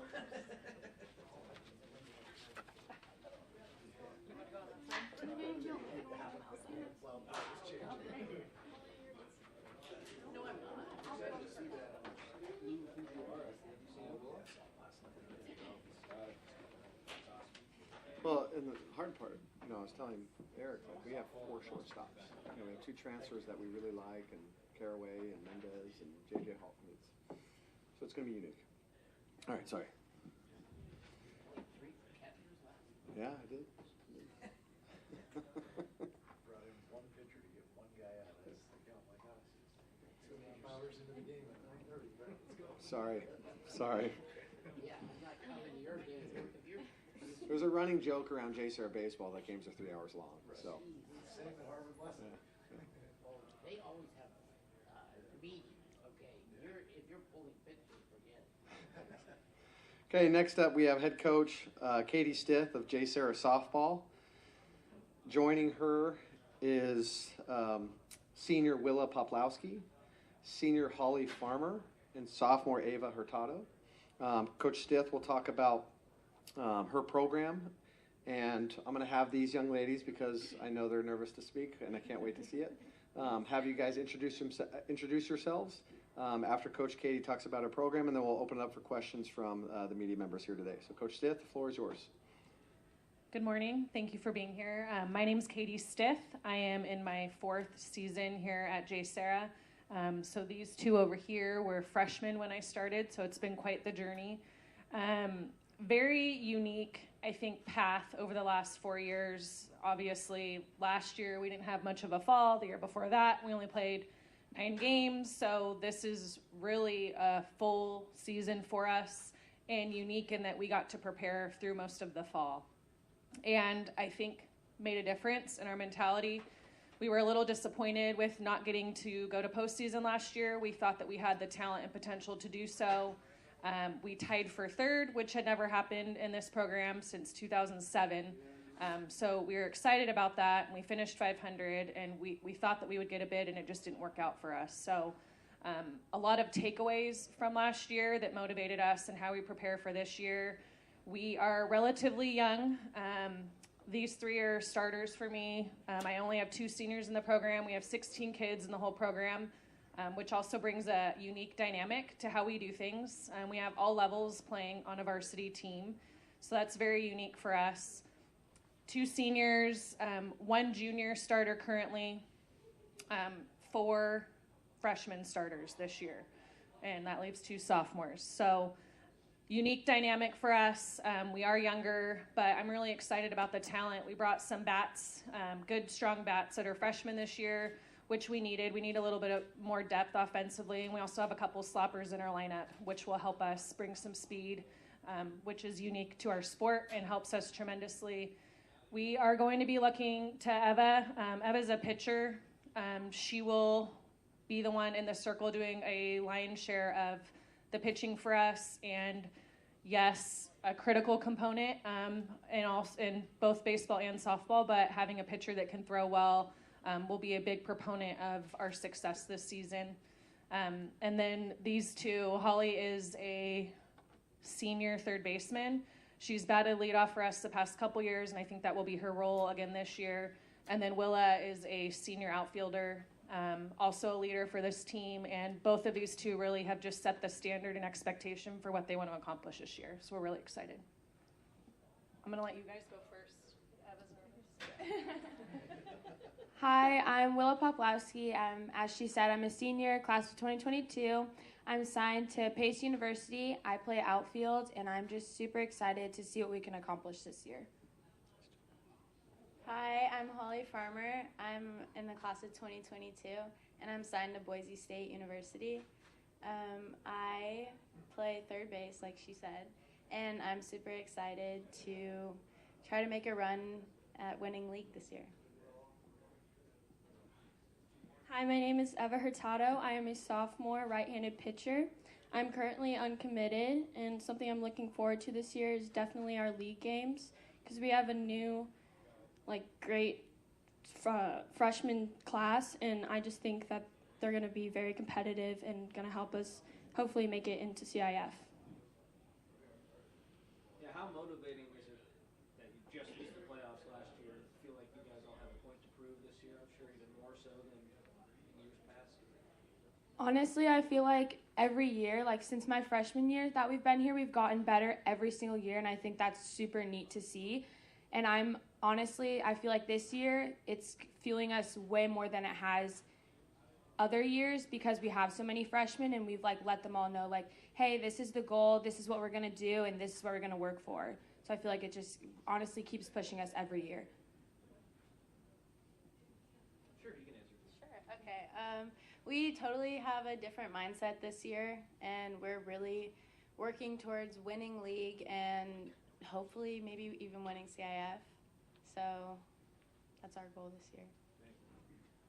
Eva, did you have a brother play football? No, my brother, he's a pitcher at San Juan Hills. He's a senior. Katie, you talked about a lot of takeaways from last season and narrowly missing the playoffs and tying for third. What are some of those bigger takeaways from that experience for your team? The biggest thing for me, and since day one when I started, is the expectation that we could beat anybody that's on the other side of the field for us. I think that the mentality when I first got here was let's not get run rolled, let's try to win half our games, and every year it's evolved more and more. So our expectation now is we can beat and should beat every team we play. We know that we have physical flaws that we need to continue to improve and get better at, but coming out of last year was a huge experience because we gained a lot of maturity. We were young last year too. We only graduated 2 seniors last year, and we only have 2 again this year. And we needed to be exposed to higher level play, and Trinity League gave us that, especially. But we won 4 games last year in Trinity League, which hasn't happened again since 2007. So for us, it was okay. We can do this, and next year we can do even better. So I think the games that we did lose, we were really disappointed because we, in a lot of ways, made mistakes that we felt we lost the game more than other teams beat us. So I think that experience and exposure to playing at a higher level helped us a ton, and I think will help us leading into this year. As a head coach, how challenging is it to convince players of their abilities to compete with anybody, not only in league, but once you get into postseason, with the roster the size of yours? I'm fortunate that a lot of these girls, a few of them I have coached obviously the last 3 or 4 years, but a lot of them in South County I know and I'm familiar with, and they know my expectation, and they have a good understanding of what we want to accomplish here now, and that the culture is different and that we want to compete and be competitive. So I have a good feeling that when they walk in the first day, when they touch the dirt, that they know the expectation of mine is we're going to work hard and we're going to compete. We're going to be really good teammates. We're going to be good people. But we're going to be competitive and we're going to work really hard, and they've all embraced that of me. I think that first year was a challenge, maybe even the second year a little bit. But now they know and they're ready to work, and they have seen results from, hey, if we come here and we put the work in, we put the time in, it's going to show on the field. So they've bought into that mentality, and it's helped us a ton.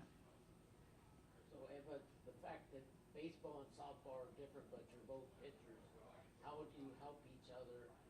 Any advice that you give him as a pitcher, or does he give you, or do you train together? Yeah, me and my brother, we always go in the backyard and play catch with each other. He's going off to college this year, so that's something that I'm really going to miss.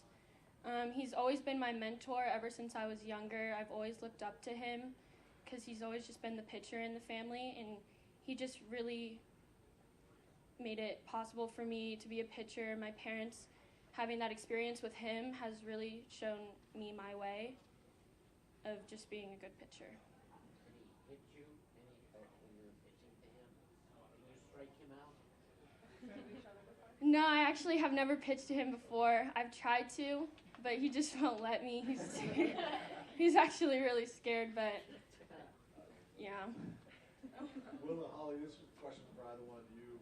You've obviously been in the program and you've seen where it's gone from where you started. I mean, for you personally, it's got to be really rewarding, but more importantly, how do you pass along what you guys have learned to the underclassmen? Okay, so we've been through a lot in the past 4 years, I think. We've had, when she first started, we also had Coach Chip, who played at UCLA. She played in college. They've taught us what to expect, what we need to know before we get there. And we have to give them advice wherever they need it. We help them through, team's kind of like a family, so we talk about everything, and people can go to anybody if they need help. So we kind of just give each other advice. I kind of give credit to the girls who've like been in the program before us because they've passed it down to us. Kind of like, obviously being freshmen, we were like immature. So like as we've gotten older, we've matured and figured out like, oh hey, like this is how we can tell the girls like what the program's about. This is how we can show them like this is what we want the program to be. So in She Infers, we've been through a lot. So we've gone through change. So I don't know if all of you guys know that, but Coach K coached them their fall of their freshman year before there was a coach, which was cool. It was definitely not a negative. They learned a lot. He became a lover of coaching softball, and it was great. Then I came in, and then it's just been kind of, you guys know, kind of weird the last few years. And then Coach Chip was my assistant coach for several years. So Alexis Chip Bennett, she was the All-American at UCLA. She's now coaching at University of Utah. But then we have Tony Mascarenas, who came in to help us this year. She was an All-American at Arizona several years ago. And then we have Pete Manarino helping us this year as well. So change, it's not bad change, it's just change, it's different. And so we've evolved and we're getting better. It's been a lot of change for them, but I think everything is continuing to move the program in the right direction. Wait a minute, for the girls, does Coach K teach you how to bunt? Does he know how to teach you? I don't think we ever bunted. We took BP on the field while all the baseball players were working out, and we would hit them. We would try to hit them, but Okay, no bunting, no bunt practice. no bunting. I want to retire and be a softball coach, so this isn't my deal, but. You mentioned Pete Manarino. Can you just talk about what that's like having him on the staff? Obviously, his credentials speak for themselves at Long Beach State and beyond. How's that helped you as a head coach? It's been cool. I know the knowledge and experience that he has in our sport is extremely valuable. He's a teacher as well, so I wish we had him more and all the time, being able to be out at practice and games and everything. So we get him somewhat part-time, but the tidbits of knowledge that he throws at the girls when he's around is extremely valuable, and they respect everything that he says because they know that he's been there. So it challenges and helps us as a staff because it's a unique perspective that we're not used to. Coach Tony and I, and then Coach Chip and I coached together during travel as well, so we were together around the clock. So bringing a different element of knowledge and a different style and a different perspective has helped me and the program. So it's really cool to have someone with a little bit more tenured knowledge and experience come in and help us out this year. Any other questions? I'm going to steal yours again because I think this is a question for all softball, all head coaches. So my question to you, and Les brought this up to Santa Margarita first, the state of college, the state of softball, you're seeing it more on ESPN. We talked about UCLA and Oklahoma last week at Bo Barber. It's got D1 softball. Tara Henry's doing this. It's being promoted more. It's out there more. Flow softball, travel, high school, all those things. Talk, Katie, Eva, Holly, Willa, about softball, the promotion of it. It's just becoming more and more in the public side, which is great. And I was saying earlier that my favorite thing to do is to watch the Women's College World Series. I mean, it's just so phenomenal to watch. And now we're starting to see that more often. So if you guys could touch on that a little bit, that'd be great.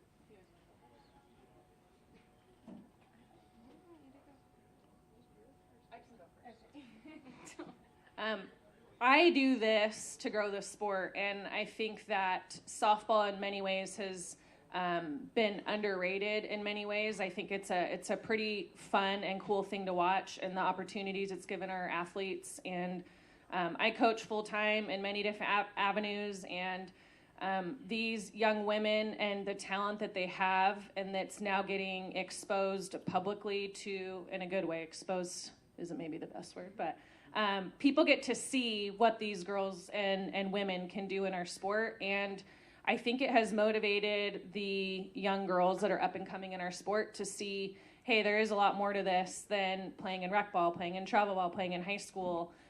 College is a big idea and a big thing. And not only to help them advance their skills, but to really showcase how fun it is and what can come of it. I think a lot of these athletes have challenged them to be better, like, oh shoot, I need to get better, I need to be able to hit like that, I need to be able to pitch like that. And before, I don't think that they knew what that expectation looked like in many ways. So it's growing the sport. The sport is making money. It's providing opportunities for women when they want to continue to play after college. It's providing them an opportunity to get to do that more so professionally than they ever have been able to. And I hope that it helps the Olympic platform as well. Our sport is in and out of the Olympics, which is unfortunate. But there's too much talent here in our country to let that slip, I think. So I think continuing to get that exposure, letting the public see and be entertained by what's happening in our sport will hopefully give more opportunities to our athletes as they continue to grow up and evolve in our sport. Any of you guys want to answer that? I just think it's really cool to see like girls of all ages now starting to play, and it's just like, oh wait, like I was that little like playing softball, and now there's like a bunch of girls that want to play too, like, and at any Division II when it gets to like college and all that stuff. I just think it's like pretty amazing to see it. I know that all of us, like all three of us, being on the travel teams we've been on, like the people we've watched play on TV, we've gotten to meet in person, maybe even practice with them. So it's pretty cool to be able to see them on TV and learn from them in person. Yeah, the college softball girls are definitely big mentors to the younger kids. They definitely show a great example of the expectations that we have to have, the hard work and the dedication that we have to put in every day of the week in order to get to that point that they have. Any other questions for Coach Stith and JSerra softball? All right, thank you, Katie. Ladies, great job. So proud of you. You guys are great. Next up, we're going to do our baseball panel. Yeah, you can take those. Yeah, Coach Joe, we're going to take a picture. We'll do our baseball panel for 15 minutes, then we'll do a softball panel. And then after that will be Orange Lutheran, Mater Dei, and then St. John Bosco. We're not bad on time. Doing great. Thank you. Yeah, move that. And we're gonna add 2 more chairs. Yeah, you can have that. I'll grab this side out. I'm gonna grab the. The burrito was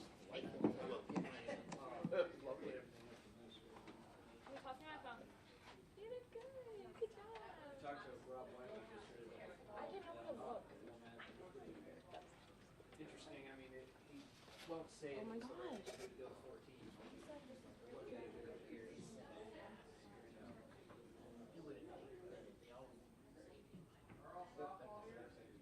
They should though. I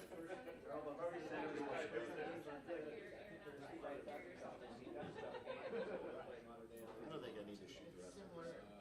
I'm gonna hold it down. Yeah, it's similar this year. I gave him the 1 year. Yeah, exactly. So we'll see how it goes. Their example, well, look at Los Alamitos.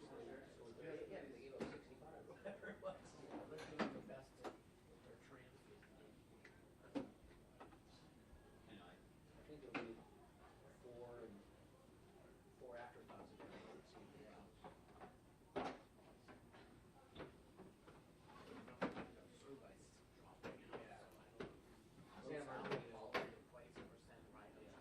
Santa Margarita. Adam, I need a softball person. They're getting it. Okay.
Probably doesn't matter, Jack.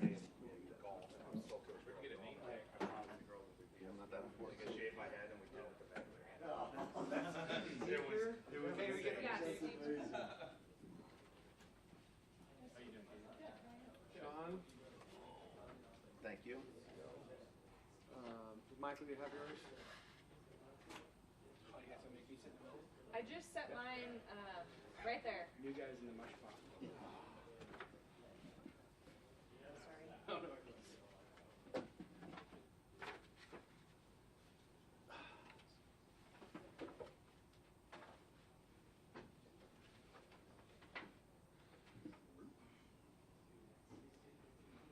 All right, we're going to get started with the head coaches panel.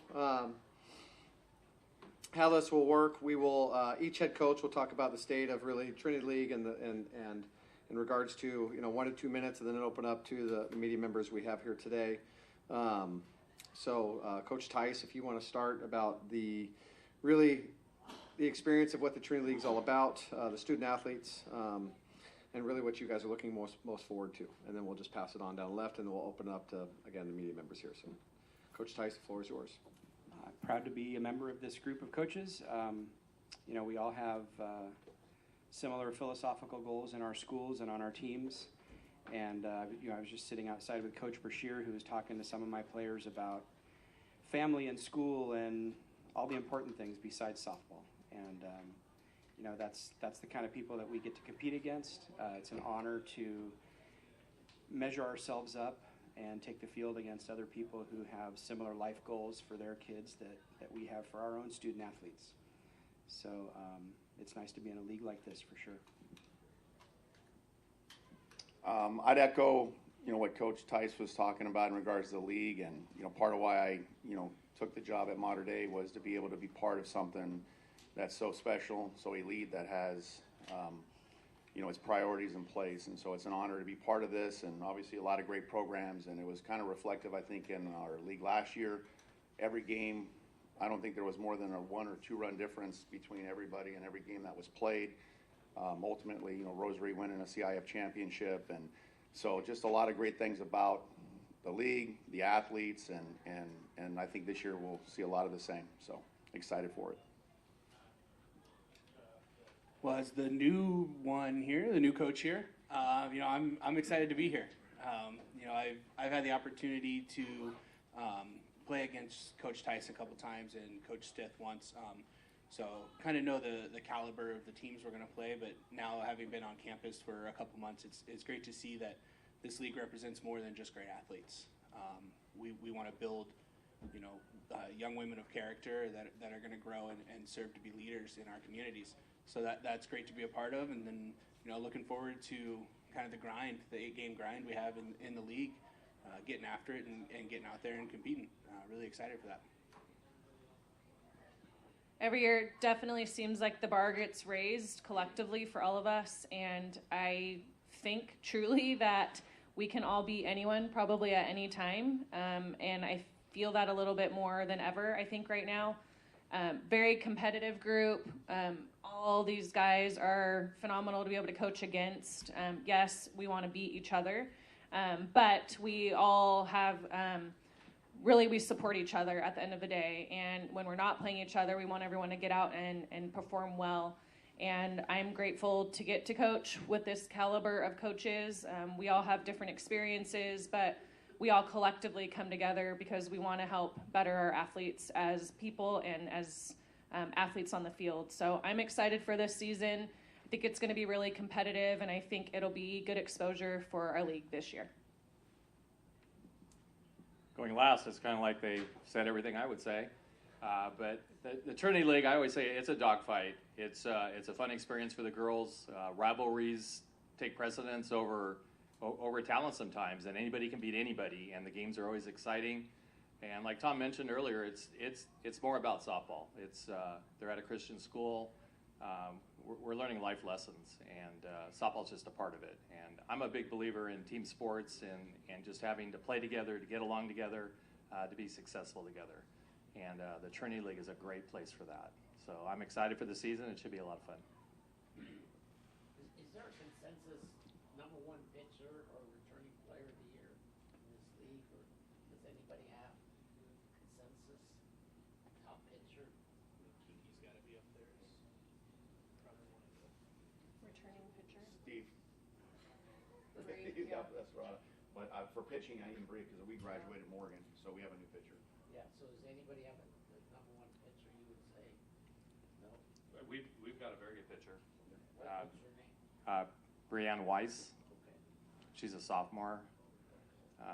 She's a very good pitcher. She moves the ball around a lot. We opened up against Esperanza on Saturday, and she had 12 strikeouts against Esperanza, which is a really good hitting team. So it kind of shows you a little bit about her talent. As far as player, we have Kiki Estrada coming back. She's a senior. She was the Trinity League MVP last year, power hitter. And you'll see her in the circle too. She's pitching a little bit for us this year. Thank you. Thank you. Anyone want to add to that? I think that's the. Well, the two pitchers of the year from last year graduated. So three of us have returning pitchers, and we'll find out who the top pitcher is. Yeah, and I got new ones too. So. We'll open it up to you guys, and try to pass the mic around if you guys don't mind. I'll start. Coach Miklos, firstly, congratulations on the 500 win milestone there. As somebody who's been around the league as long as you have and seen the evolution of it, how would you kind of describe the state of the league now versus when you first came in coaching at Orange Lutheran? Well, when I started at Orange Lutheran, we were a really small school. We were back in the Olympic League, and we were playing small schools like Maranatha and Valley Christian, but we got moved up. We went into the Empire League, and then we went into the Trinity League when it started. The Trinity League is a tough Division I league. It's very competitive. You look at the players that have graduated from all of our schools that have moved on to have successful careers in college. The caliber is top notch. We're all blessed with very talented athletes. It's just a fun competitive league, and like I say, it's a dogfight. So it's changed. For me, it's changed a lot. It's just as far as the caliber of the teams that we're playing. It just means we just have to get better every year, and I think everybody knows that, and that's everybody's goal is to how do we get better this year, and that's our focus is on always improving.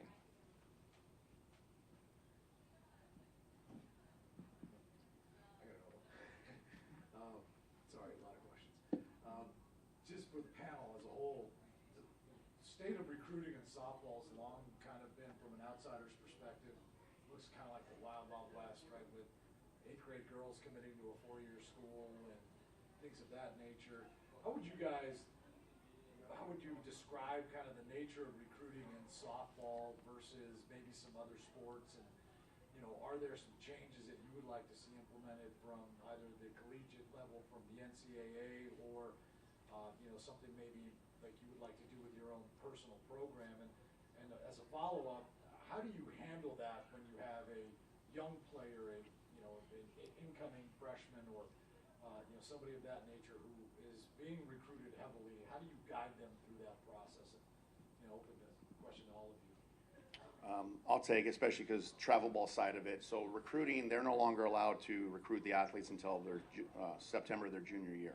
So no offers can be made. Now they track them, they follow them, and then really on the high school aspect, not to say that high school doesn't impact some of their recruitment opportunities, but it's truly not. It's different for our sport. That's going to happen through the travel ball side of things. And, obviously doing that, I know Katie as well. That's where the recruitment part of it is in place.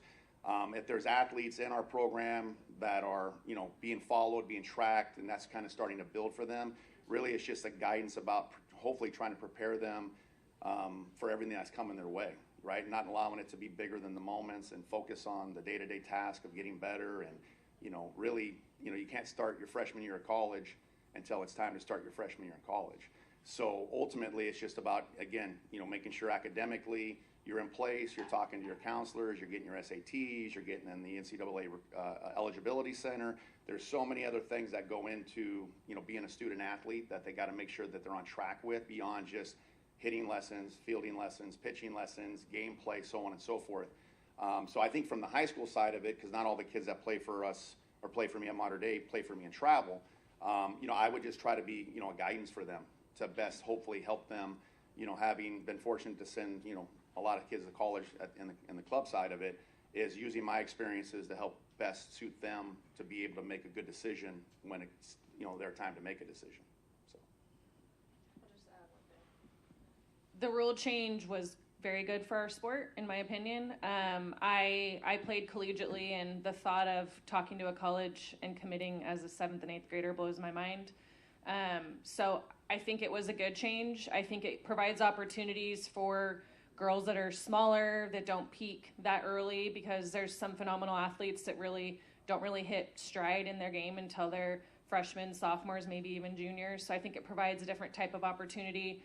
We also saw a lot of kids commit who were standouts in 7th grade that didn't continue to develop. So I think colleges are really grateful, actually, probably even more than us, that the rule change happened. But post-COVID, we're running into the 5th-year seniors, and so the recruiting scheme for us has just continued to be wonky, for lack of a better word, just really bizarre. But I think for us, just keeping the girls motivated to continue to develop and get better, and knowing if they put the work in, that there'll be opportunities presented to them. So I think as coaches here that see these kids almost every day, 5 days a week at school, it's important to just keep them motivated to what their goals are and help them as best we can to achieve them. I was just going to add, like Tom said, or Sean said, the recruiting really comes from the travel ball world. The girls that are playing at our schools are playing at our schools because they want to be at our schools, and they want to face good competition. But the recruiting comes from the travel ball world. It's like I say, they're at our schools because they want to play. They know they're going to get good competition, and they want to be at that school. So just as a follow-up, like I understand they can't make an offer, right? I mean, but you're, at least on the baseball side, the rule's the same where you can't make an offer until the kid's a junior. But we're seeing kids committing, you know, 8th grade now. I mean, you know, committing to Power 5 programs. So I guess as a follow-up is when you see that situation of, you know, a player of yours, for example, hey, I'm going to commit as a freshman. There's no offer in place, right? But are they still committing? Or they're just not allowed to make a verbal commitment whatsoever? Yeah, they can't even communicate with them. No. There not supposed to be any direct contact. So there's no intermediary parties saying, hey, call this coach? I'm not going to confirm nor deny whether or not conversations happen. Right. Between schools and coaches within travel ball programs, you know what I'm saying? There's ways to talk that isn't as conclusive or concrete in regards to somebody. But at the same time, you know, typically, and even for me, you know, we are fortunate to have some athletes that get, you know, are getting interest at that level, at that age in regards to conversation points. But it's typically more just about a foresee athlete, right? Where do I foresee her comparatively to maybe someone that's played in our program in the past and what they're achieving at that level. So that way you can kind of speak in a way that's, you know, not recruiting, but more conversation as to maybe, you know, and I'm sure Katie gets this as well, and all these guys at some point in regards to where we may see them comparatively to, you know, past athletes that we've had in our program. And I'll kick in. The dynamic that has changed since they can't sign until later is that what we do in our league games and playoff games is probably more important than it was before, because colleges are allowed to watch longer. Not that they come to our games, but they certainly get the media coverage of how kids are performing against other top kids. So, you know, it's incumbent upon us to have good results for those girls. And, you know, even though travel ball is where they get recruited, high school is where they learn how to be a student athlete. So we are providing a huge service to them in their college careers.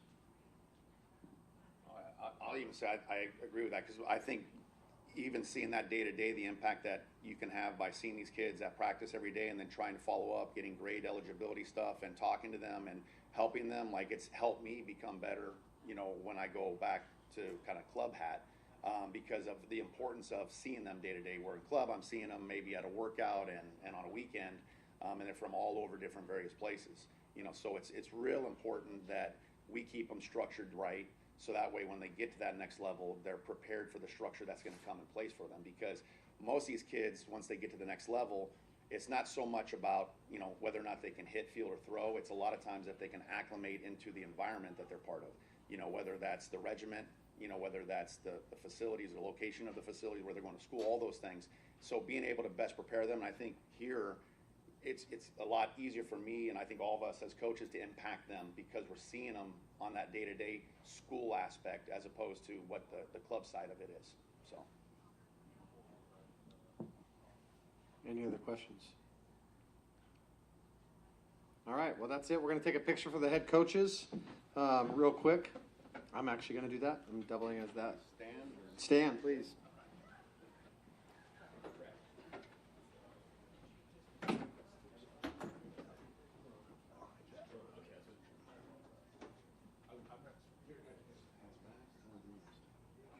Mine are on my side. We're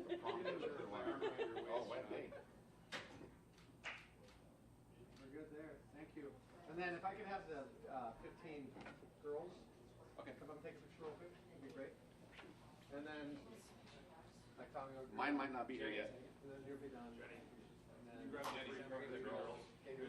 Mine might not be here yet. Can you yell at everyone? We have 11:15, so we got releases at 10. Do you want to keep this? I'll do the 12. We'll get a picture. Should I go down? All right, thank you. Oh, you have to. Yeah. I already Donnie Barbara is not here yet, but so I'm going to get started with the baseball one. He's not here yet. Didn't read his email correctly, so. Whoever's here. I think we're just missing Yes. modern days here. Are you not going? Just Corona. Are you going next? Yes. Coaches are next. Kiki, come on up.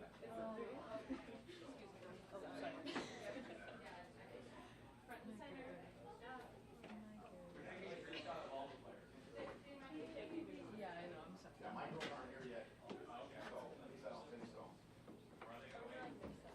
Yeah, Holly, Willa, What time? Ava, Are let's they go. close? Come take pictures. The modern day girls aren't here. It's okay. Okay.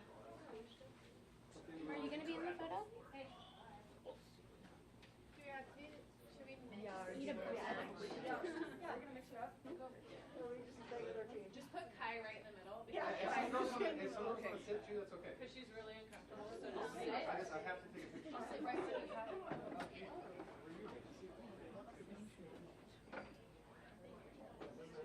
I'm just going to here from Okay, yeah, it's okay, yeah. Who do we look at? Yeah. Move your eyes around. They're 15 minutes out. Donnie Barbara's not here. This is for our head coaches. We're good. Okay. Easy. Lemon squeezy. Thank you. Thank you. Kiki, we did play.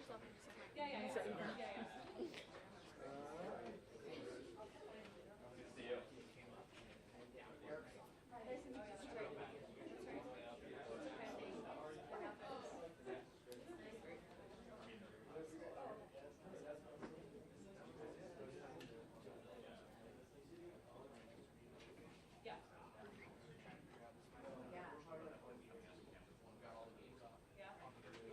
Brett, is there anything you need from me? Just ask me. I have a meeting at 11:30, so I'm just making sure that I think we got our guy.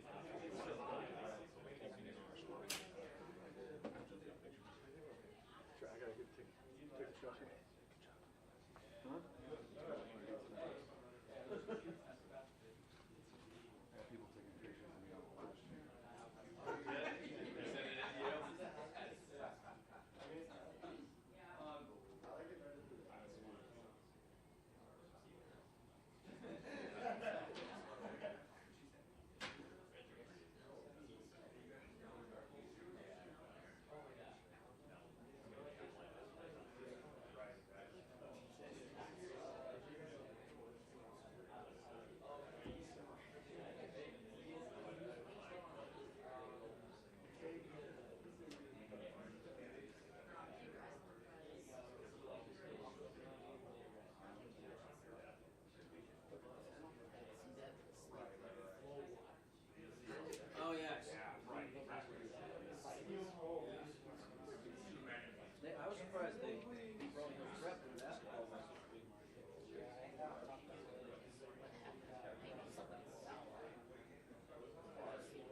best they can do.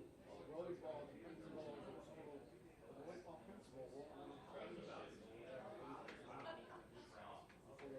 They built volleyball to allow pretty ridiculous.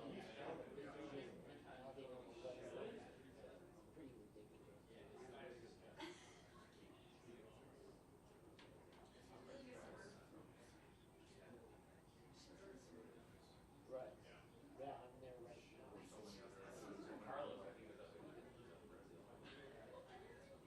All right, I'll be in touch. Thank you. Have you started the beach volleyball season?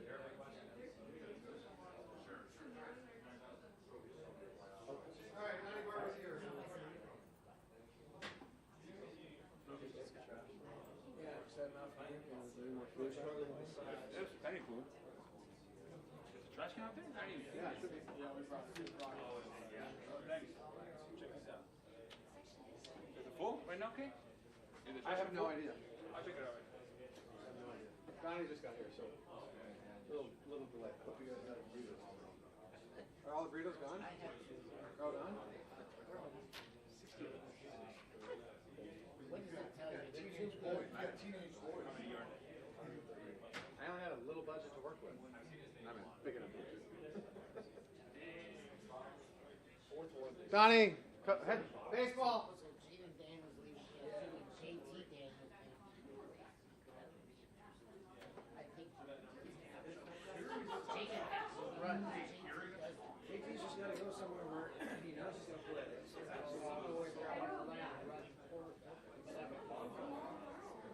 Where do you want me? I'll put your thing on. So Brett, I'm gonna front row. I like being in You have your the. thing? Carly, You have it? Oh. No, Brad? Yeah. Anybody got a scotch? Oh, great. Game day. My bag. Who's this, Brett? Oh.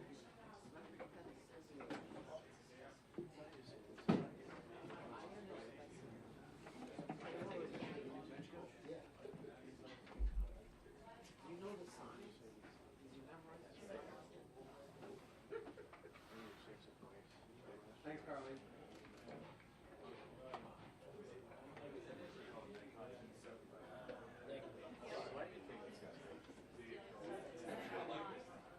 Does the high swearing video?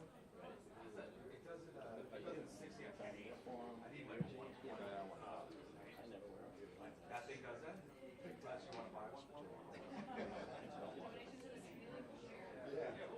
All right, next up, we have, sorry for running a little bit late.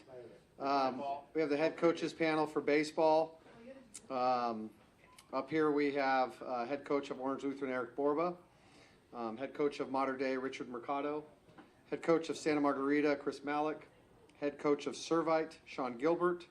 And head coach of St. John Bosco, Donnie Barbara. I'm also going to sit down. I apologize for not being able to change. I know all these coaches are in uniform, doubling as the MC, so I apologize. So we'll open it up really to the media members to ask questions. We'll go 15 minutes, and then we'll have Orange Lutheran and baseball, Orange Lutheran softball after that. So Mike's here. If any of you guys want to start?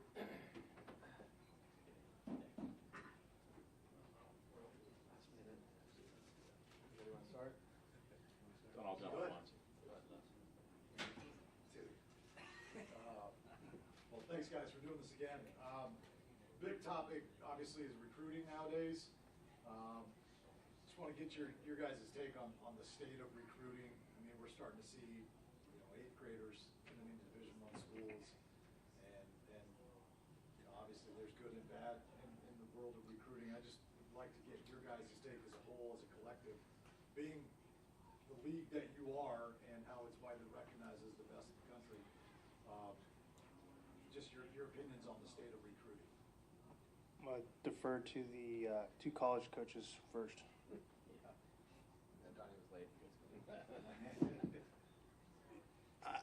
I don't understand it, to be honest with you. 8th grade, you're getting recruited. I think it's nuts. And there ain't nothing for me else to say. I think it's crazy. Why are 8th graders shoot, 8th graders are committing to high schools now. I think it's crazy, promoting it and doing all that. You know, I think they're too young. I don't think I think kids don't mature, especially males, that quick. And how do you know what you're going to get? If they're going to commit at that time, I think the colleges should be on hold to say, okay, you're committing, here's your scholarship, sign it. And if they don't end up coming, sorry, you don't get it. You know, and they lose that scholarship. I think it's just too early. That's my personal opinion on it. Yeah, I agree. I think it's way too early in 8th grade. I mean, honestly, we have sophomores and juniors that I've had conversations with, and they don't know where they want to go for the next 4 years to go to college.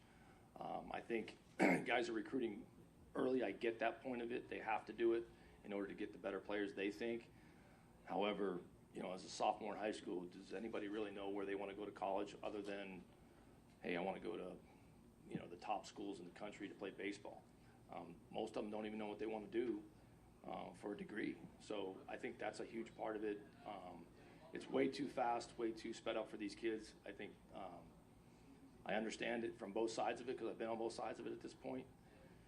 I just don't think that it's that. I think they have to be, like Donnie said, they have to be on the hook to take the kid and not wait till his senior year in the summer and say, hey, by the way, we can't get you in, or, you know, we don't have your money that we promised you 4 years ago.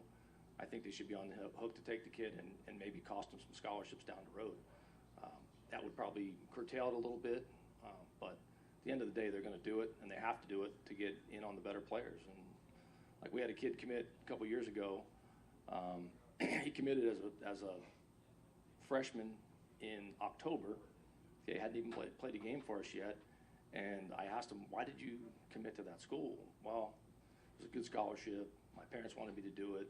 And he ended up decommitting at the end of it. Really good player. But he said he wanted to get his name out there. I said, you just got your name crossed off the list. Okay, because baseball doesn't recruit guys that are saying, hey, I'm going to UCLA or I'm going here. They don't recruit you anymore until you say to that coach that you're committed to, I'm not coming, and then they'll start recruiting you again. But it's not like football where you come in at the end and, you know, you put the right hat on. So it's just the kids don't understand it. The parents don't understand it for the most part, and it's just way too early, in my opinion. For me, and I'll try to be brief, when I was listening to softball head coaches, it's so much more apparent in the travel world than it is in the high school world. I wish it was more apparent in the high school world for softball. In baseball, I think we all like to be a part of it. I think it's great promoting and branding and marketing of all of our programs. I think it's something that's important. I think it's unique now. You're seeing more baseball players decommit throughout the process. You see it from football all the time. You know, you see football offers, I'm blessed and honored, and we see all that. But you're seeing baseball players commit early and then change it, which wasn't the norm for a long time. And I go back to, you know, when Richard and I and Chris, when we probably committed to our schools, no offense to Donnie and Sean and Eric. But we were recruited up until our junior, senior year, and then we committed. And we took 5 recruiting trips, official recruiting trips. And, you know, Richard went to Arizona, and Chris went to Santa Barbara, and I went to Fullerton. And we waited 3 or 4 years to make that decision. And we were a little bit more, you know, we had more growth into who we are. We had mentorship. You know, now these players are committing and then being mentored, where in the past it used to be you be mentored and then you commit. So I agree with Sean and Donnie. I mean, they've both been in the college world. They've both committed, you know, at the colleges that they've been at. And it's a unique perspective now, but I get it. It's keeping up with the Joneses. I mean, it's a question I pose is, you know, I think West Coast baseball is so important. I think we're losing a lot of our kids to, you know, the SECs and the ACCs part of the world. And I'd love to get back to, you know, the West Coast baseball being the center of the universe for college baseball. So I don't know if anybody else wants to answer. By the way, we were allowed to go on 5 visits too when we were at our age. Sorry, I wasn't trying to disrespect. From my perspective, I think it's unfair for both the university and the student athlete. The student athlete, as a 16-year-old, looking back, you know, my own life, you know, mature enough to make a life decision, I think it's probably the second most important decision you're going to ultimately make in your life as a student athlete, and to have to make that and feel the pressure to make that as a 16, 17-year-old, because there is pressure put on them, and there's pressure put on them from the recruiting end. But also from the university side, having to make and project where a 15, 16-year-old is going to be at 18, at 19, 20, and 21 years old, that's difficult to do. How much are they going to grow?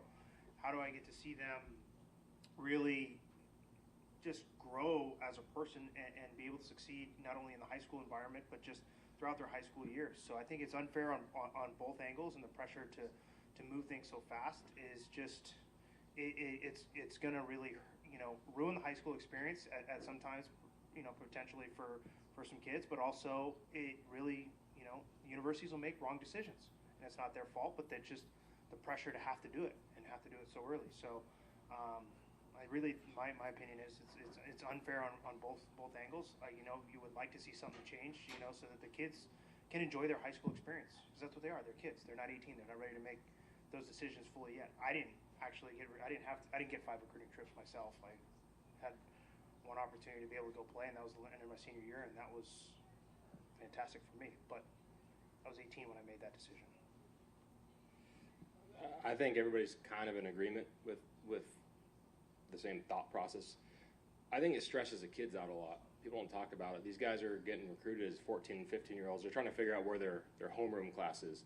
And they're like, hey, where do you want to go to college? And that's just not fair for the guys. It puts a lot of pressure and stress on them, like they've made a point saying. Because sometimes these schools, they say, hey, you have 2 weeks or 3 weeks to give us a decision on if you want to come here. Again, they're not even at the first semester grades yet. So something needs to change for the sake of the kids. In my opinion, I think the colleges would be fine regardless. And I think it could benefit the college baseball scene from guys going to schools and sticking where there's not as much turnover in the transfer portal, because guys, the colleges all have an idea of what they're getting. They're getting recruiting kids of 17 and 18-year-olds versus 14 and 15-year-olds. It's going to be a different guy you're getting, and that's why it is the way it is right now. Yeah, I think, for me, social media is what's killing everything, if you ask me. I mean, it's all about committing early to be cool. It's not committing early because it's actually the place you want to be. It's the best place for you. I just went through it as a parent, and as a coach, I've seen it from both sides. And, having offers for my son when he was young, as a parent, I thought, man, you should commit. You should probably do it. And he waited and waited and waited. He ended up going on 2 official visits as a junior. And to see him actually get to interact with the coaches on a different level, be on campus, do those kinds of things where you actually get to see what it's like on a daily basis is completely different. And I think, getting back to the social media, we celebrate these kids committing. It's all about the likes and the follows, and I've committed, and you get all these congratulations. But if somebody would just sit down and look at the number of kids that don't end up at the schools that they committed to when they were 14, 15 years old, I think we would have a complete different outlook on it. So it's all perspective on how it's put out there. It is something the colleges are never going to change. I mean, they have to do it because they got it. That's the competitive advantage they're trying to get. So unless they're forced, like Sean said, to sign a contract with them, put it in writing, that's never going to change from that end. So I think as parents and as coaches, we have to do a better job of educating our kids and not just celebrating, the likes and the high fives and congratulations for committing at a young age, because it's not necessarily a great thing. I think we should be celebrating when they actually sit on that signing day as a senior. That should be the big day when they're actually signing that letter of intent and going there. And if you take it a step further, I think, a lot of them even sign that letter of intent and start school there, but how many of them actually finish up at the school? I think we need to focus more on that long-term piece of it, and that could help. But it's our job to educate these kids with it. Are we any closer to getting 3-game series in the playoffs than we were last year? I know that's always a hot topic. I'll turn that over to our advisory committee member. Yeah, I mean, it's something we've been pushing on. Coach Hoggett, Coach Weber, myself, even Iron Novik of Foothill. We've been talking to CIF about almost creating an open division, a Division I, and doing a format where we can pull, from any really division, and putting 16 teams in that division, and then the rest will kind of fall in suit. So you'll have Division II, Division III. We had put on the table to have a double elimination format as well, like the San Diego section does, and that was tabled because of COVID. So we basically have 2 proposals out there to CIF, and we're kind of working together with them in regards to either an open division.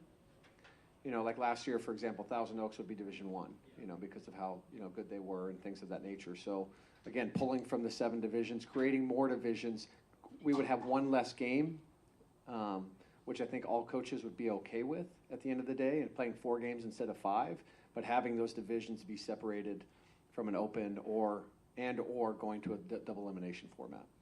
For that proposal, how many teams in the open would be? 8, 16. Any other questions you gentlemen have? Yeah, the state championship. I mean, it seems like that's the next natural step, right, with the regional championships last year, and then NorCal is going to play this year, presumably. Is that safe to assume that a state championship's going to eventually take place here in California? I would think if we go to that 4-game playoff format and then go to the regional, with the season starting on February 12th this year, it can be compounded. What it's all about at the end of the day, and I hate to say this publicly, is the budgets and the money and how long we are playing. I mean, if you look at last year, our last game was June 26th. We were out of school for a month. So if we can get on top of that regional format, the state, I don't think that's probably 2 or 3 years away, but that is definitely in discussion and talks. How about the change in the games allowed rule? I mean, now every game counts for itself instead of, the tournaments counting as 2 games. How's that impacted you guys in your schedule making decisions out of conference? I think it hurts Southern California baseball, in my opinion, just because of the fact we have great weather. You should make a limit of how many games you can play, because some coaches want to play more, some coaches want to play less, and that's fine. However, this year and every year we have teams that go to the USA team, event in Cary, and it poses a problem in our schedule since we have 6 teams and 3 games a week. So there's always a big gap in the schedule because we have to stay under that certain amount of games. Like this year it's 28, I believe, right? 28, where the old format you could get a game here, and get a couple of games in between those weeks where you're going to be off. Like there's a huge break in our schedule because we have 2 huge tournaments coming up, the Boris and USA. So there's big gaps in the schedule, and I don't think that benefits any team to be off for a long period of time. A couple days is fine, but when you talk about 10 days, 2 weeks, it really makes it difficult. And personally, I didn't think I'd say this, but looking back, I like the old format better, where you get 2 points for a tournament and so on and so forth. But we were able to play 31 games, which I thought was better.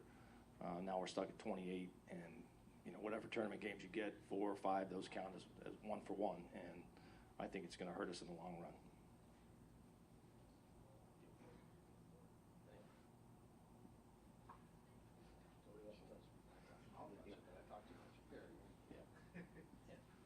We lose games. So we played 37 games last year, and we did it because we had CIF, but, it allowed our league to create basically one of our league games was from a tournament perspective, and it allowed us to add, I think, 4 extra games. So we lost 4 games. And you look at other states, and I think, Barbara would know this, Alabama, they're allowed to play as many games as they want on certain days, and when we're in Southern California, I mean, we already play in the fall, we play in the winter, we're playing in the summer, our kids are doing a lot, but as high school coaches, if we could have that access to scale them back and be able to create our own schedule and play 40 games, and 40, you're seeing these teams from out of state, they're 52-7. Well, how are they playing 59 games and we get 28? Maybe that curtails some of the travel ball stuff out there, and it allows us as head coaches to not shrink our season from the February to May, because then we lose them in the summertime, or we may lose them in the fall, may lose them in the winter. It allows us to spend more time with them because ultimately that's what our jobs are. And that's something we like to do. And it shows in our league, especially, we have bigger rosters. We have rosters anywhere from, 20 to probably 30. And it allows us to promote and showcase all of those student athletes and not worry so much about our darn win-loss record. Last year, there wasn't a whole lot of enthusiasm for the Southern California Championships because it was held so late. Is everybody now on board that they're going to have most of their players if you happen to qualify? And is it a lot more supportive this year from everybody's perspective and stuff? just looking at the calendar, I think June 3rd or June 4th is the Southern California Regional Championship. Is that right? 28th through the 2nd. And so for us, like, we finish school right before Memorial Day weekend on an annual basis. So from that perspective, the kids are still in school. They're just finishing up finals. So they're around a lot more. I think, Brett and Eric can speak a lot more to it.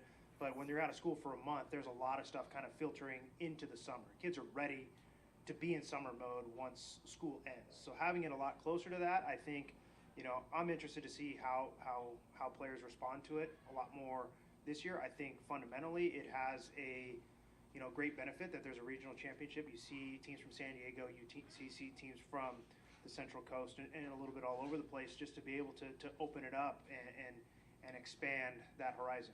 Kind of going back to their last question though, is it good at the expense of every other team loses potentially 3 regular season games? That part, I'm not necessarily sure I would trade off. Yeah, I was pretty much just going to say the same thing. I mean, last year was a little bit of an aberration because it went till, I think we played on June 26th or something. Kids had a lot of stuff going on with summer. This year, it's, most of the schools are still in school or just out of school. I think definitely there's a lot more motivation behind that to go on. But as Chris said, none of us are willing to sacrifice, or would, if we had our preference, would be willing to sacrifice regular season games just to be able to go longer at the end. But I think you're going to see, teams that are bought into doing it if that's the way that it is. Do any of you have a thought on the state of professional baseball right now with the lockout, and it seems like younger demographics maybe aren't as interested in baseball as they used to be? Games are pretty long. Are any of you nervous about the future of professional baseball in this country or anything like that, or something you don't think about? Me personally, I'm not. I think the game's in a good state. It's still popular. You see the number of kids we have at our schools trying out that are playing at younger ages. There's a lot of interest in the game still. I just think there's a lot more stuff going on at the younger ages, but through, video games, online stuff, everything guys are getting into. There's more people not playing. There's also just as many kids that are playing that at least I've experienced. So I think it's in a good state. Well, do you promise to have less meetings during the game so the game will end sooner? If our pitchers throw well, then we won't need those meetings. Just as a piggyback on that, a lot of you guys played minor league baseball, professional baseball. What's your opinion on what MLB is trying to do with kind of breaking that whole? Salary for AAA was $2,200 room in a sunroom, in a living room, out of my car. I would do it all again in a heartbeat. I think it was a tremendous experience. But looking kind of at like, hey, how do you, hopefully, a lot of our kids have that aspiration of playing professional baseball. And, what I kind of think about is you've got to really love the game. And you got to love being at the field for a long period of time, even if there are some longer meetings, but just being there and enjoying that experience. And what we try to tell our players is, why do you play the game? And you got to really love it. And as you're going on and you understand that, going back to our original question, why, or should I say, playing collegiate baseball, it turns into a job at some point. But you really have to love the game. You have to love going to the field. You have to love putting in work on the side and all those kinds of things. I think, my professional experience, it prepared me for life. I saw a lot of the country, and I would do it again in a heartbeat. Didn't make any money doing it, but it's something to look forward to. I know there's a big payday in the big leagues. I wasn't good enough to make it. Gilly was. He won. I wasn't going to touch this question. I think anybody that goes through it would do it again in a heartbeat. Just for I think we all came from a different time. I mean, we weren't famous in 8th grade like you posed earlier. We played for our local high school. We did everything in our town, so to speak. I know Southern California is huge now, but I think we would all do it again in a heartbeat tomorrow if we could. I think there's a way that if MLB takes over, like it looks like they're trying to do, and not put it on these small towns to have a bunch of minor league baseball, then I think they need to compensate the players a little bit better. Because like you said, it's a grind, and it's a financial grind on families as well. So your life is on hold, until you figure out if you're going to be good enough to play Major League Baseball. That's kind of the thought process, I guess, when you're going through it, or mine was. So I brought a family into it. I was blessed enough to travel around the country and other countries as well. It was difficult on my family, but the biggest thing, I got started in coaching really late. So your second career or your main career, because I tell our guys all the time, you play professional baseball for 10 years, that's great. That's awesome, playing the big leagues. Hopefully you don't need any more money, but there's a whole rest of your life that you got to be prepared for. You know, you retire at, let's say, 40 if you're lucky. You know, you still have another, hopefully, 40-some plus years to be alive, and what are you going to do at that time? And that's what school prepares you for, hopefully, and find something that you're passionate about and do that after baseball. But it's difficult, and I think they need to fund the minor leagues a little bit better. The rounds thing where they cut the rounds down, I think that's good because guys can get on with their life a little bit better, a little bit sooner. They're not hanging on to that idea that, hey, I was a 25th round pick. Anybody can make it, I agree. But I'm not waiting for that day to get called up. You know, you're moving on. You're either playing independent ball for a couple of years and then moving on with your life and getting your career started. Sorry, we have time for one more question, and we're going to start with Orange Lutheran. Sorry, any other questions for the coaches panel? Okay. Yeah. Just your general take on the draft moving and how that affects you guys as coaches and then your players, because you know it used to be where you finish your high school ball, the draft was a couple weeks later. Now it's middle of July, and there's a big gap there for your players, and it's usually what have you done for me lately with scouts? Your last impression of a guy. What's that been like for you guys in managing that in terms of getting guys, hey, you did this at the end of the season, draft's coming up in 2 weeks, this is what they saw versus now there's a 6-week gap between the end of the season and the start of the draft. I personally think that the guys in the draft room, that they know. They're not worried about what they saw, what they needed to see throughout the season, whether it takes another month, from the end of our season to July, the first week of July when they have it or whenever they have it. I think they have their mind made up. I mean, the kids aren't going to go out and play much after that. If you're going to get drafted, you're going to go to certain areas. You're going to go to San Francisco. You're going to go to LA and do their little workouts. But I think they have their mind made up. And oh man, this guy was great during the year. I think they're going to base it off what they do during the year, not the month that they're going to have off.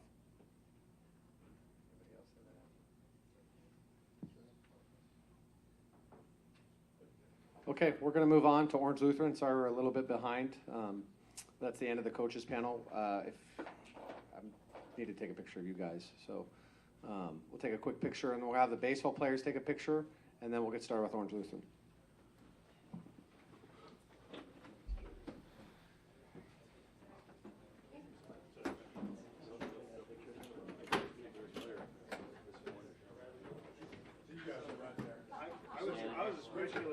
We're taking a picture right here.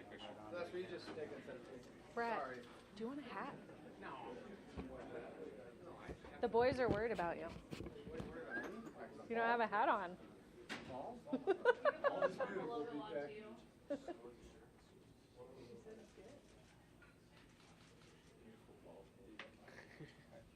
All right, we'll try to make it tight with the baseball guys. See, some guys will have to sit down too. Good luck tonight. Yeah, good luck to you guys.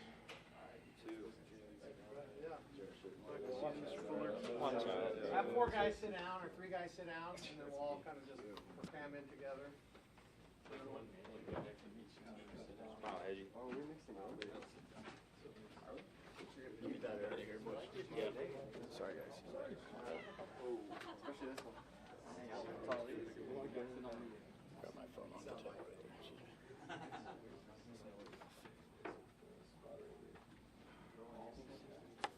What's up, Dill?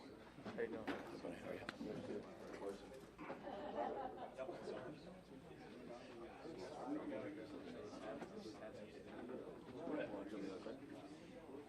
You guys come on the other side.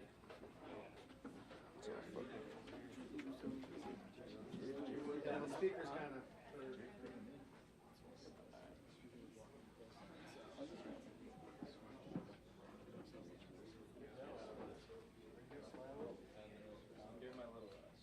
took forever. That's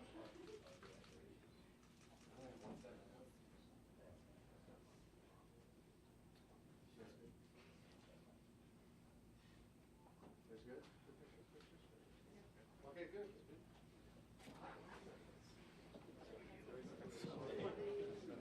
All right, guys. Thank you. Appreciate it. Thanks, guys. Adios. Eric, you ready? You ready?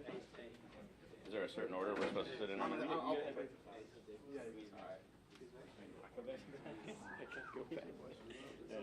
Louis, will be here.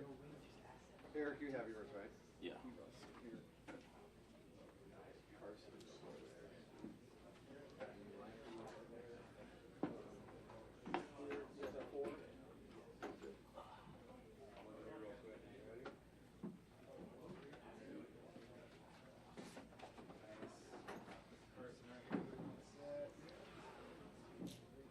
A little bit late.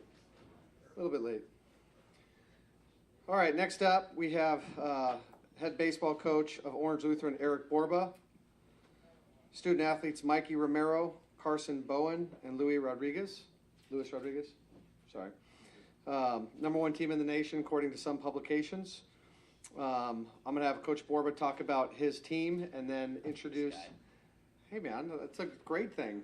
It's a great thing. I'm honored to say that.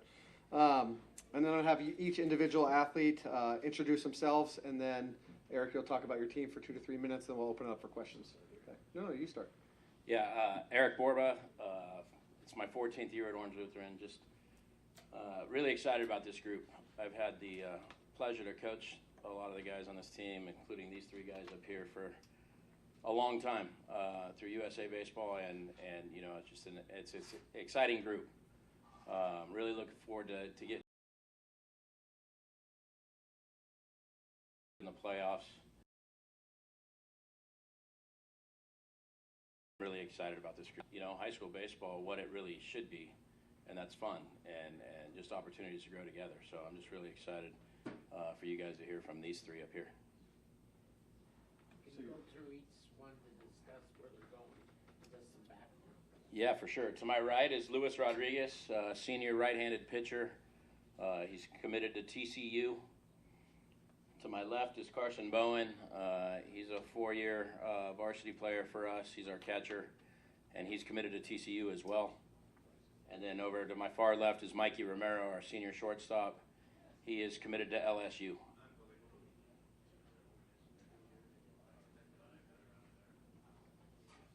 Question for Lewis. You pitched in a lot of big games last year, got a lot of valuable experience under your belt. How important was that coming into this year and now the expectations? I mean, they were sky high last year, but this year, like Brett said, number one in the nation, some publications. How helpful was last year preparing you for this year? I think it's really important. It just helps you understand the talent that's in the Trinity League, and all teams that we play are really good. So having that knowledge and being able to compete against those teams is what I'm looking more towards this year. Mikey, what's the background on your tattoos? Yeah, so, you know, for my 18th birthday, had to be a little rebellious, I guess, and went to go get a tattoo. You know, I was kind of talking about getting one for a while. Probably ever since I was 16, you know, going to be on my body forever, so I had to make sure I liked it. But, yeah, I mean, What is it? I got praying hands, and I got Jesus on a hill, along with the two robbers. Did the school have to approve it? No, they did not have to approve it. Did Coach Borba have to approve it? Does he approve? Are you gonna let your son get one? Hey, that's I'm sorry to put the. yeah, you put me on the spot there. I hope he doesn't ask me. Forget It's a tough decision, right? But no, I mean, I think, you know. I'm joking. Okay, beautiful. Carson, question for you. Obviously a 4-year starter at OLU, a lot of experience with USA Baseball. Talk a little bit about what losing the COVID year did for you or to you, and kind of what that, you know, coming back last year meant for you. Yeah, it was definitely a huge year for us. We had Rajic, Christian Rodriguez, and Lewis transferred that year, and we had Polk coming that year. It was going to be an insane year for us, and maybe the year we would have put it all together, but we came up short last year and almost did it with a team that wasn't highly touted in the preseason rankings. So I think this year with the #1 ranking, we got a lot to prove, and it's just a number, and we're going to prove it. Mike, you talk a little bit about going back to the NHSI and that experience. I don't know if you've had that experience quite yet, but you guys are going for 4 in a row, Yeah, 4 in a row. I mean, just to be a part of that, I mean, you're obviously familiar with that area, the USA baseball stuff, but what's that experience going to be like for you, and how much are you looking forward to that? Yeah, it's going to be great. Some of the best teams in the country are all going to meet in one spot in North Carolina, and just go at it. I'm excited to take the field with these 3 guys especially. Like you said, USA guys all around me. We've been to the Cary Complex out there, so it's almost like a second home for us. But playing against the best competition, and just excited to get out there and compete, and try and win it for a 4th time in a row. So JSerra's got 18 pitchers. How many do you have? I believe we have 12. So, a lot of people want to win league, and others say it's really not that important because they want to do well in the playoffs. Obviously, you have to do well just to get in the playoffs in the Trinity League. Could you explain how that's a little bit different in your league because of everybody's so good? Yeah, I mean, I think, those 5 weeks in the Trinity League are something that we all look forward to, and it's such a huge accomplishment to win this league title. I know that there's a lot of teams across Southern California or across the country that win league title after league title after league title, but their league is nowhere near what the Trinity League is from a talent standpoint. I mean, you're talking about, honestly, what I believe are 6 of the best teams in the whole state, if not the country, going head-to-head for 5 straight weeks in 3-game series, which is the true identity of what baseball is. It's not just throwing your ace against everybody 10 innings a week and playing some teams of a lower level. So those 5 weeks, I mean, I don't know that anybody prepares more for a game than they do those 5 weeks in a row. And between the hours we spend studying each other and going out, it's an ultimate accomplishment. And a form of baseball about it, but a single game elimination where there's no home field advantage, and there's just so many things that can go against you. It's more of, the luck of the draw a little bit in the playoffs. You got to be good, don't get me wrong, but you got to get every break along the way. And I think, to win the Trinity League with 15 games against 5 of the best opponents in the country, that says a lot about the makeup and character of your team. Is the coach exhausted at the end of those 5 weeks? Oh, no doubt. I don't get much sleep during those weeks, and it's and it's a little bit of time off, but yeah, definitely exhausted after it. I won't speak on his behalf, but before our series last year, we talked about how tired we were at that point. Like, we were both exhausted. So I'm not speaking, this is about you, but I just remember that conversation. We both did. The mental aspect. I'll let him answer, but Yeah, I think the mental grind of it, right? And we're talking to 16, 17, 18-year-old kids about the mental grind of everything. Well, as coaches, it's pretty hard to think that kids actually go through a bigger mental grind than we do when it comes to preparing for that season. They have a lot on their minds. It's obviously a different angle. But as coaches, this is our lives. It really is. It's what we prepare for every single year. And, when it's done, you look forward to it, and it seems like it goes by too quick sometimes, but, that's what we live for. Eric, in terms of breakout guys, who are some players, maybe one player, a couple, who we maybe don't know their names now, but by the end of the season we will? Yeah, I think we have a few of them. I think Brian Martinez, a senior, really is somebody that's going to have a breakout year that's kind of under the radar a little bit, doesn't maybe have the public name that a lot of them have. What positions? He's an outfielder for us. And then a couple of young pitchers that we have, Brady Strom and Ross Clark, a couple of sophomore right-handed arms that we're expecting some big things out of. Thank you. Just how enjoyable it is to be coaching your son in baseball. You said you look forward to coming to the ballpark. Well, your son is there, and soon he's going to be gone. I mean, you have 2 more years with him, so are you kind of cherishing every moment you have out there? Yeah, I mean, it's, it's hard to really say the words of what it is to be on the field with your son, and such a big part of his life and something that I've done, my whole life. I mean, he was 4 years old when I got the job at Orange Lutheran, and he's been wearing little jerseys and running around Hart Park for a long time, and now to see him wearing the uniform and coming to practice every day, it's pretty special, and you try not to act like dad when you're on the field, but just the pure joy of being out there and getting to see him work every day and, be a teammate and enjoy being around his friends and his teammates it's awesome. But yeah, it goes really quick. Question for all the players. You're all obviously being considered for the draft this summer, and I was at the game Saturday when you guys played Gar, and there's probably 30 scouts, right? And that's probably a small crowd for you guys, but you've all had the opportunity to play in some big time events over the summer. Obviously, during the high school season, you're playing in front of a lot of eyes. What's that like from a player standpoint in terms of, do you feel any added pressure to perform? How do you lock it out? How do you block it out? I'd love to hear from all three of you guys, because I'm sure it's a different answer from all three of you. So how do you kind of block that out and just focus on what the job is at hand? For me, especially, as soon as that first pitch starts, I feel like I just lock in. I forget about anything going on except the game. And me and Mikey talk about it sometimes. Like, other players will be like, look how many scouts there are. And Mikey are like, we just got to focus on the game. And if you focus on them, it's probably not going to be a great night for you. Yeah, like you said, it can get crowded sometimes at Hart and, just a lot of other fields. Like Cabo said, once the game starts, you got to lock in and, just go out, play to win, really, not play for yourself. I know at least all of us and, a lot of our team, it's just, we go out there and, we're playing to win and we're playing for each other. We're not playing to, for stats or to hit home runs.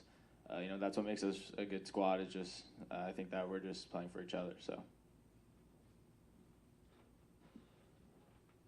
I agree with both Carson and Mikey what they said. I think for me it's just slowing down the game, allowing myself to be present in the moment, and instead of focusing on something that shouldn't be focused on, just pitching and like what they said, just continuing to do what we do and we do best. And I think that's what will help us out in this year. So Carson, there's a lot of catchers who go on to become managers and coaches and teachers. Where do you fit in that philosophy? I have no clue yet, but eventually I would love to coach. I feel like as a catcher, it's kind of in your nature, so I love leading and helping people out, so maybe in the future.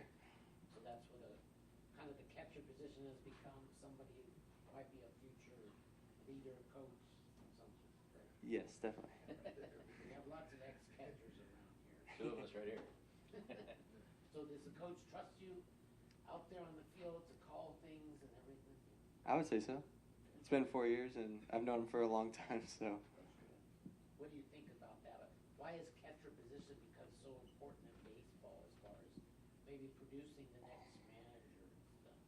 Yeah, I just think, the experience they get and seeing a field from a different lens and seeing everything that goes on in a field just kind of paves that,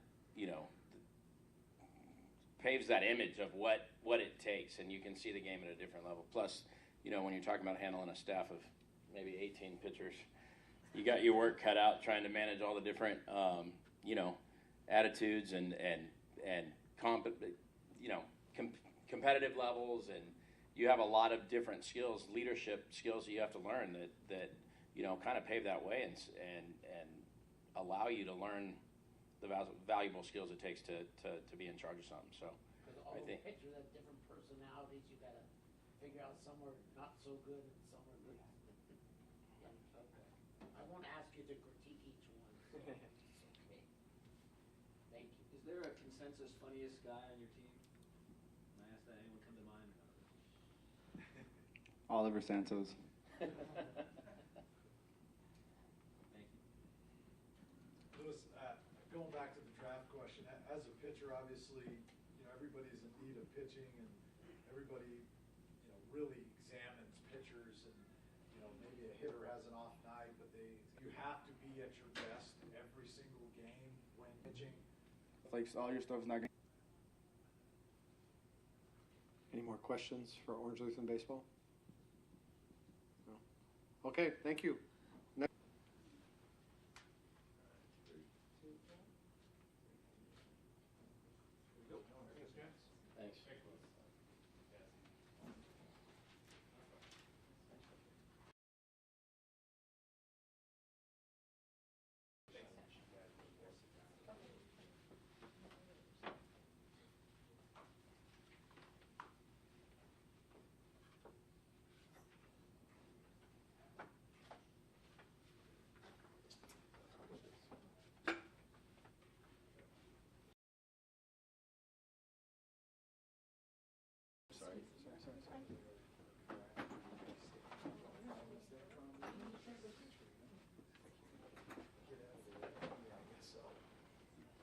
Okay, next up we have Orange Lutheran softball and head coach Steve Miklos. Student athletes Kiki Estrada, Brianne Weiss, and Kai Miner. Coach Miklos will talk about his program for 2 to 3 minutes. Also, we would like the student athletes to introduce themselves and talk about if they have any college commitments or where they're going, and then we'll open it up for questions for the media. So, Coach, the floor is yours. I'm Steve Miklos. This is this on? Should be, yeah. Okay. Wait, let me see.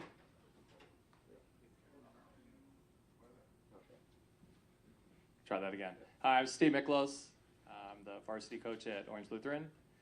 This will be my 25th year at the school. Over those 25 years, I've been blessed with, it's no exception this year with the 3 that I have up here with me today. On my right is a freshman, Kai Miner. Kai's an outfielder, 5-tool player, great speed, great defensive outfielder, a lot of power, really fast. Good hitter. We're excited to see what she's going to do for us this year. To my left is Bree Weiss. Bree is a pitcher. She's a strikeout pitcher. She dominates in the circle, and I'm expecting her to have a big breakout year for us this year, and we're looking forward to see what she does for us. And then on my far left is Kiki Estrada. Kiki is committed to Arkansas. She's a power hitter, phenomenal kid. She was the Trinity League MVP last year as a junior. As a program, we're really excited for this year to finally get back to normal. Last year was a challenging year with dealing with all the COVID protocols we had to deal with, not being able to play tournaments, not being able to travel out of town, not being able to do a lot of stuff. And I mentioned earlier today that high school softball, it's more than just playing a game. It's developing players, it's developing relationships, it's learning to be on a team, and there's a lot more to it than just playing softball. And we're excited about this year. We're able to do a lot of those things, our team bonding stuff that we couldn't do last year. So it should be a really fun year for us, and I think we'll definitely be very competitive. So it should be a great year. Start with you. So introduce yourself. Hi, I'm Kai Miner, and I'm currently not committed. I'm a freshman. I'm Brianne Weiss. I'm a sophomore. I'm also currently not committed. And I'm Kiki Estrada. I'm committed to the University of Arkansas, and I'm a senior. Okay, we'll open up the floor for questions for. Is that what you're telling yourselves? Am I off? I hate to say that. I always say the Trinity League's a dogfight. You get in with rivalries with other schools, and you can take over our past years. No one's gone undefeated. It's a dogfight. Teams beat teams. There's a lot of upsets. Last year, I think most of our games were one-run games. Could have gone either way. We tied last year for first with Mater Dei. I would hate to say that to pick a top 5 or how our finish is going to be. Everybody is good and everybody gets better. So we just need to be prepared. So I want to answer that. Okay, no, of course. It seems like you have a lot of young talent that you expect to have big years. Last year we had an unusual mix. We had a lot of younger freshmen that kind of worked their way into the lineup because I could see that they're very talented. This year they're sophomores. We got a good freshman coming in, and we got some great senior leadership. So I think we've got a really good mix this year. We have a lot of depth at positions, which we haven't had in the past. It's really hard. I mean, it's not like you can go out and recruit somebody if you need a third baseman. So we have a few kids that are playing a little bit out of position from their primary position. But I think we've got everything covered, so it's going to be a good year. And did the players have parents or brothers or sisters that played any particular sports at all? That any of you guys could say. My brother plays baseball at Beckman High School. What's his name? Marshall Minor. Thank you. Is he as fast as you? He's fast. He's fast. He must be really fast. What grade is he in? My brother's a junior.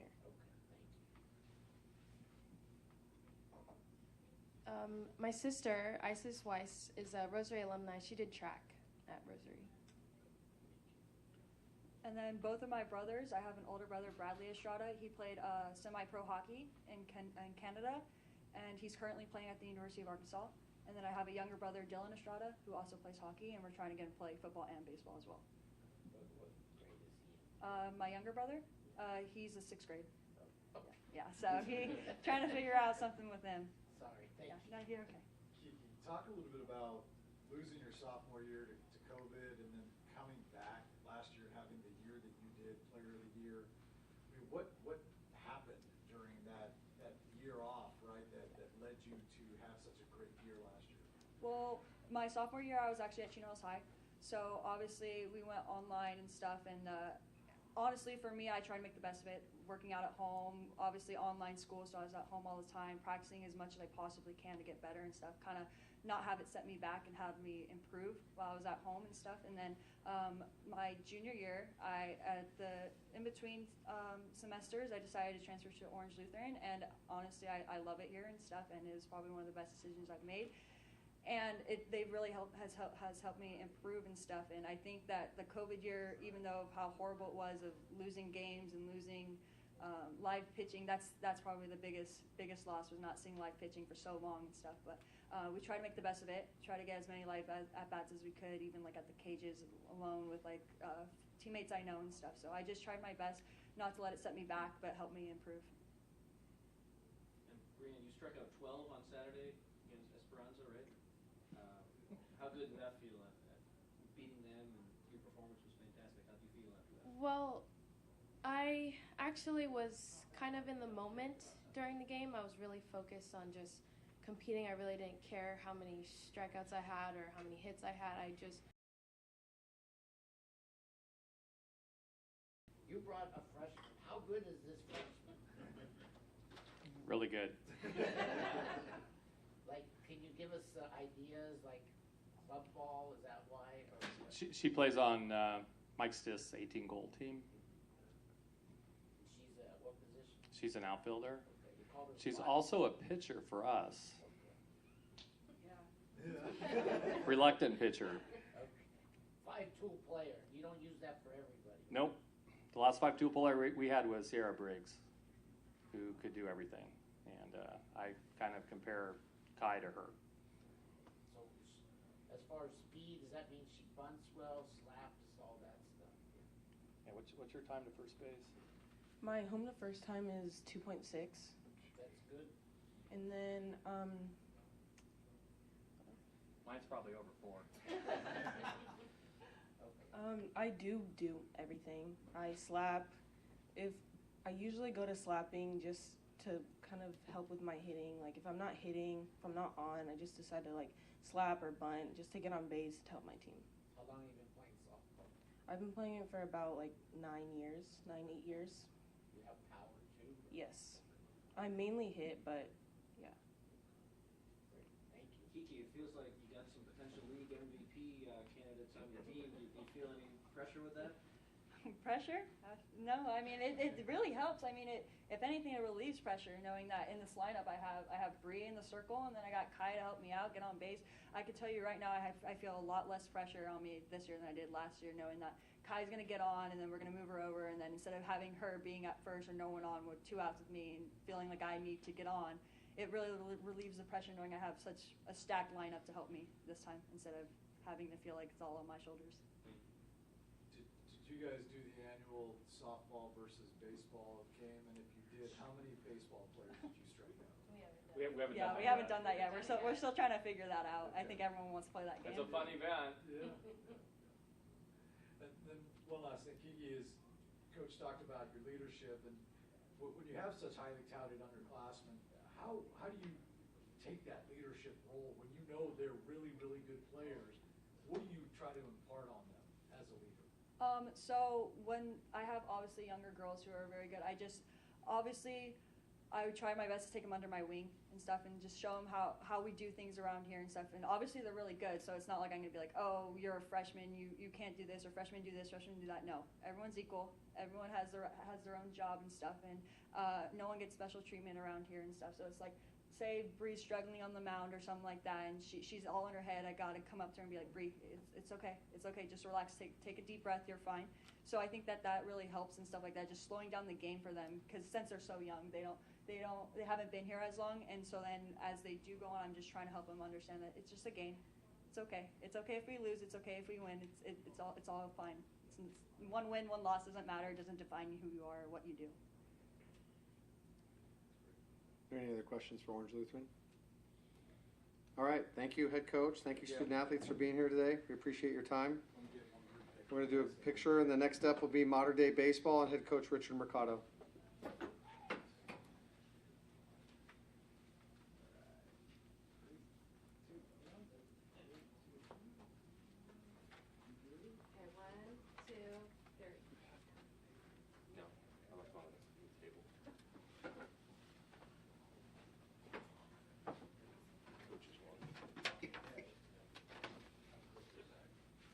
Thank you, JSerra, for hosting. Thank you, appreciate it.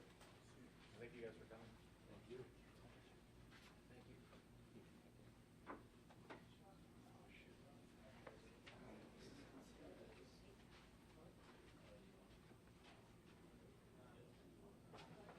Probably in my pile. You guys can see it.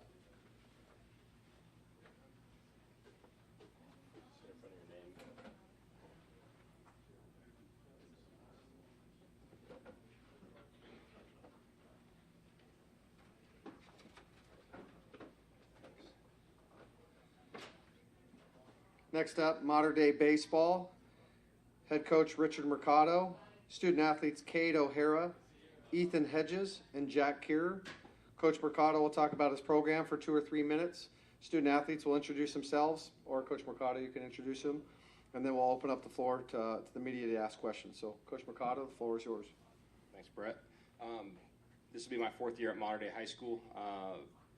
Trying to go into this year pretty optimistically. We're going to try to build off our last season. We had a 16-12 record. We graduated a lot of seniors last year. We're pretty senior heavy. I know this year's group, we have a nice mix of seniors with also some younger classmen. They'll be factored into the mix. A couple of the seniors here. To my right here is Jack Kierer. He's one of our starting pitchers. Really live arm, committed to Cal, super exceptional kind of talent on the mound. We're expecting big things from him. To my left here is Cade O'Hara. He's been our starting shortstop for 3 years on varsity. Probably one of the best defenders that has come through the high school. You know, I think he had 1 error all season last year. Pretty incredible to watch him work on the field. And again, as a senior and moving up in the lineup this year, expecting a lot of good things from him. To my far left is Ethan Hedges. He was 2nd team All-League last year, committed to USC. Fantastic talent on the mound, with the bat and at third base, and he's made a huge part of our offense this year. Reintroduce yourself. Yes. I'm Jack here. I'm a senior right-handed pitcher, committed to Cal, and looking forward to a good year with my teammates.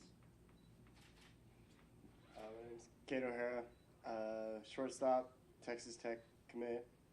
Yeah, I'm looking forward to a good year too. Ethan Hedges, senior third baseman, committed to USC. Yeah, I'll open it up to you guys, media members. So was it 1 error? Is that it? Yeah. When did that occur? What, early? I'm pretty sure it was a middle of season. It was a backhand ball that I probably sailed into the dugout, to be honest. You ever had a shortstop 1 error the whole season? As long as I've been there, no. I'd have to dig through some stats from the past, and that'd be pretty hard to find out. I know maybe Pat Manning. I don't know if he had many errors. He's got Ike's up. I know. We asked Coach Ikes how he's the walking statistician. He probably does remember. He probably has it written down somewhere, handwritten. All right, thank you. Ethan, a lot of talk about you and the draft coming up in July. How do you put that all into perspective?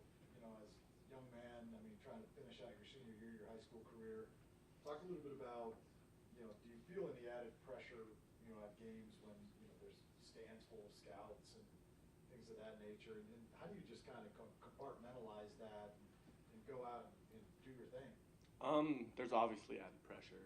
I'm 17 and thinking about the draft is a lot, but I try not to think about it too much. Just go out there, play my game, do what I do, enjoy being on the field with my teammates, and just play ball.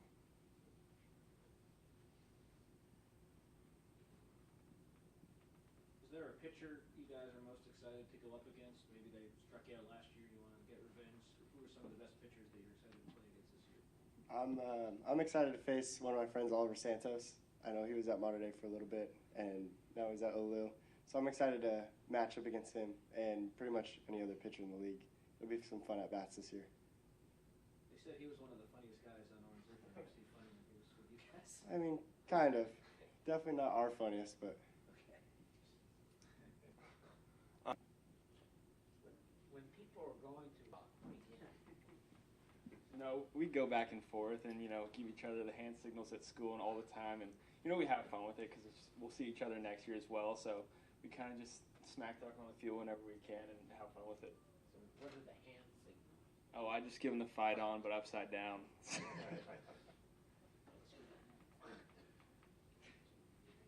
Kitty, talk a little bit about kind of your progression as a player there at Mater Dei. I mean, obviously the defense is really, really good. The bat is obviously catching up to that as well. And then ultimately, what led you to decide on Texas Tech? I'm sure there was local options as well.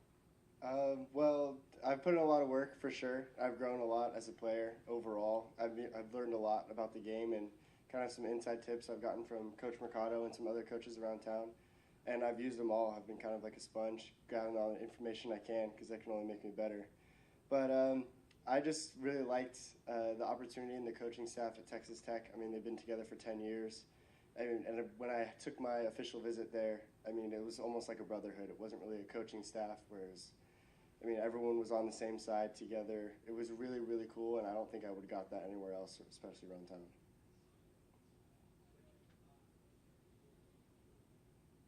Jack, for you, the curveball, take me through the curveball, because I've been hearing about the curveball for 4 years now, and it's pretty special, right? Yeah. And at what point did you kind of develop that pitch and realize, hey, this could be a really good pitch for me? Yeah, so sophomore year, I was just a fastball slider guy, and I needed something else to get lefties out, and I talked to Coach Mercado about this, so I went over to Mike Cosgrove, and for 3 months we hammered a curveball every bullpen, and I have a spike curveball, so it's something that I go to every single game, and it's been really special this summer with all the summer ball stuff I did, and it's something that I can go to whenever I want and throw it in there for a strike when it's needed, especially in deep counts.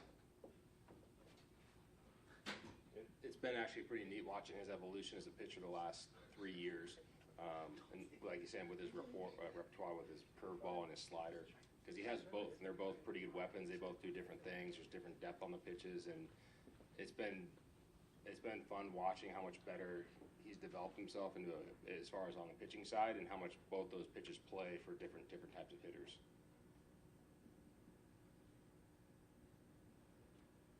Any other questions for Mater Dei baseball?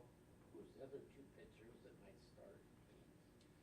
We have a couple other pitchers. Ethan might be one of our starters this year at the table here, along with Jack, and then we have a freshman competing for the third job along with a junior. Kalani Santos is the junior, and Landon Gordon is the freshman. Is he the only freshman on varsity? No, we have 2 freshmen on varsity. The other one is Dylan Wetzel. He'll probably be in the starting lineup for us as well. What is he for? He's a utility. He's an infielder by trade, but he'll probably be in the outfield for us this year. You guys redid your ballpark, right? We got rid of the chain link fencing so all the media could see and videotape, and you can see pop-ups and everything. It's beautiful. You got rid of the chain link fence? The chain link fence is gone. There's no more poles in between there. It's quite a sight. Like go into the screen. Yes. I'd see parents do it constantly. There's certain spots parents would sit with their cameras up there against the chain link fence, and I see Les there doing the same thing. Is that like the JSerra's fencing? It's similar, but we don't have any poles at all. Thank you. Lucky. Yeah. Nicely done. Progress. Any other questions? Thank you, guys. Thanks for hosting. Thanks, guys. One photo. Jack, come here. Oh. Got it. Thanks. I'll text those. Appreciate it. Yeah.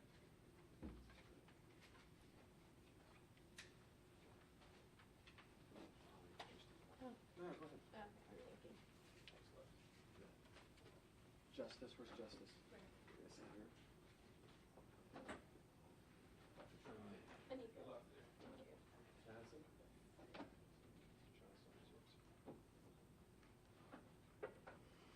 Okay, next up we have Mater Dei softball head coach Sean Brashear, student athletes Anika Evert, I should have asked before, Madison Rodriguez, and Justice Alcaraz. Thank you. I should have done that before. Head coach Sean Brashear will talk about his program, and then we'd like to have the girls introduce themselves, talk about what year you are, position you play, and if you are committed, and then we'll open up to the floor to the media members. So, head coach, by all means.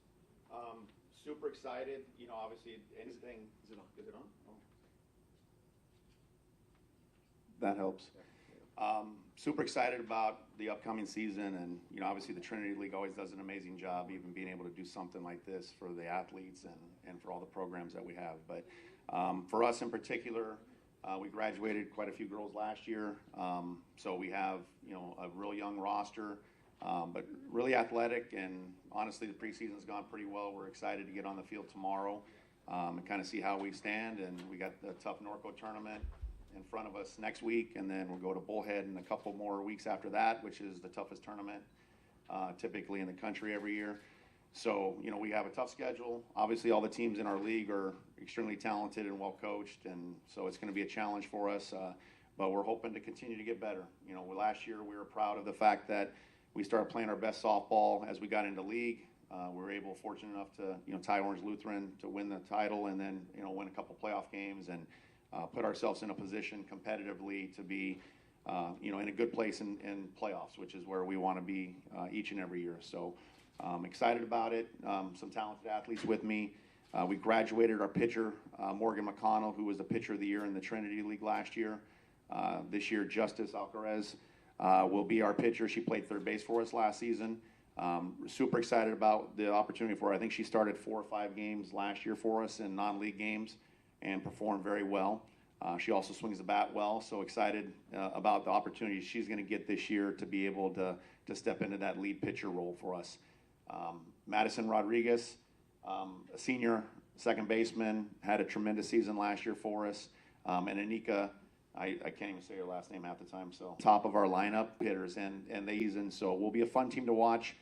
Not necessarily a lot of power, but athleticism, and again, Justice being able to take over as a big part of in our circle. So excited for the year. With that, I'll allow the girls to.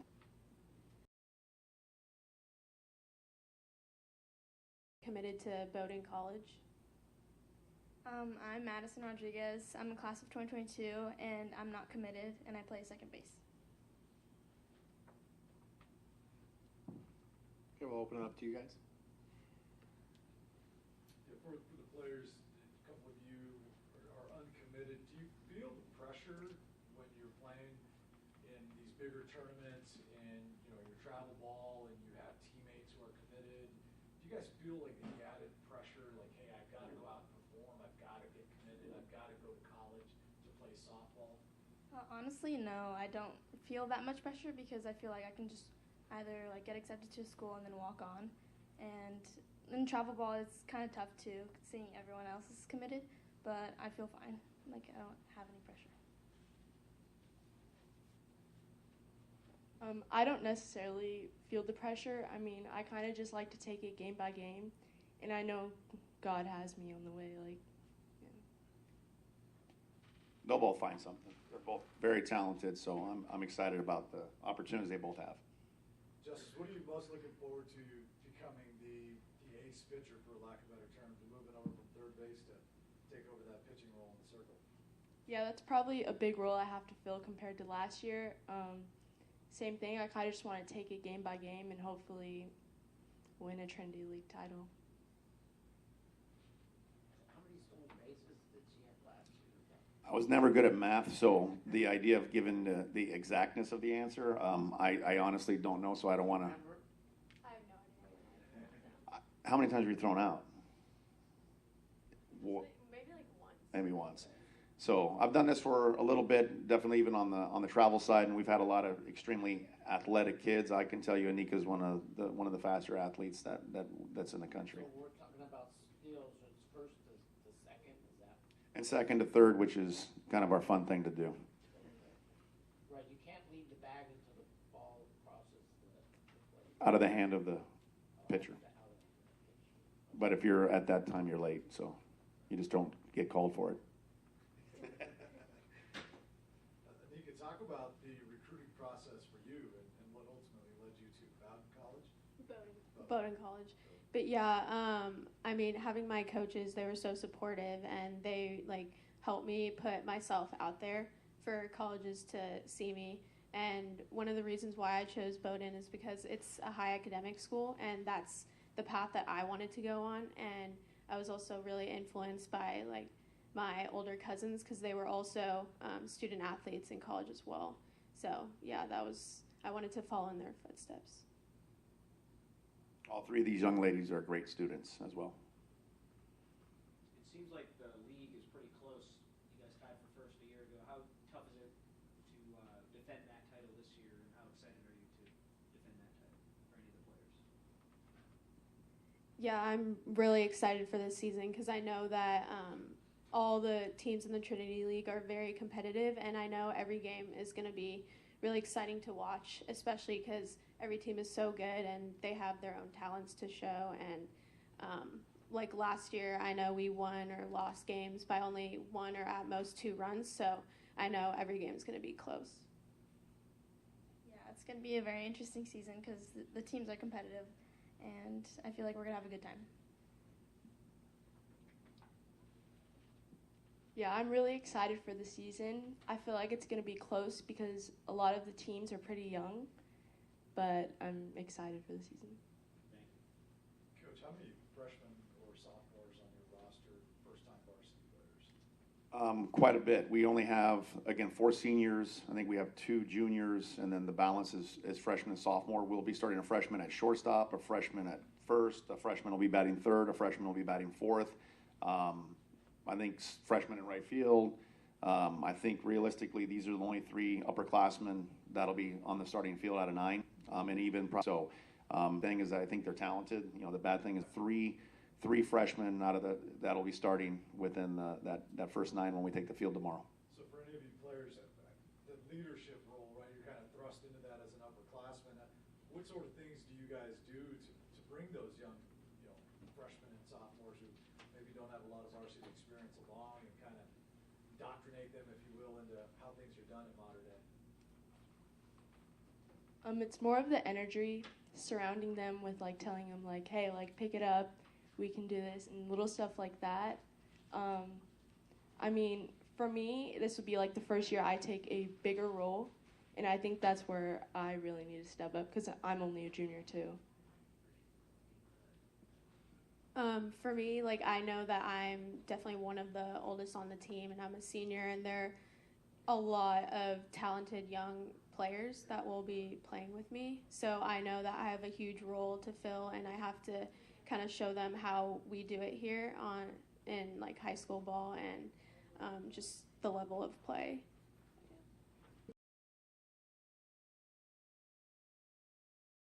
Going to be Coach Sean Brashear, student athletes, thank you for your time. Last up, we have St. John Bosco baseball and head coach Donnie Barbara.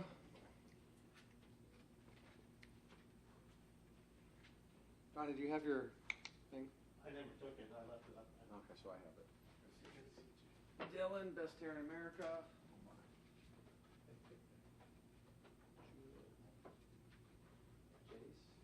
Who's Jace?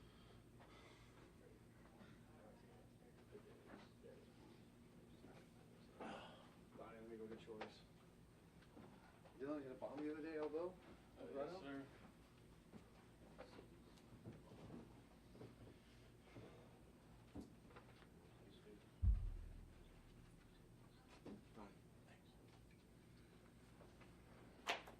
First game today?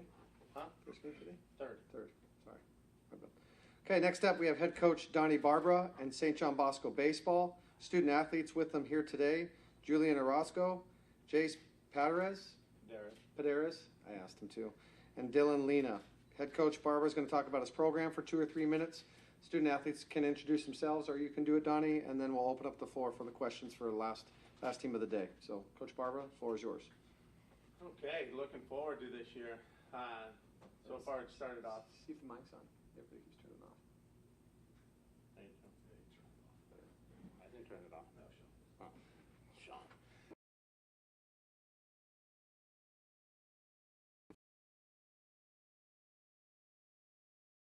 Quality team in El Dorado, and we're hoping to do better than what we did last year. Last year was a long season for us, and we had 2 guys coming into last year that played varsity baseball.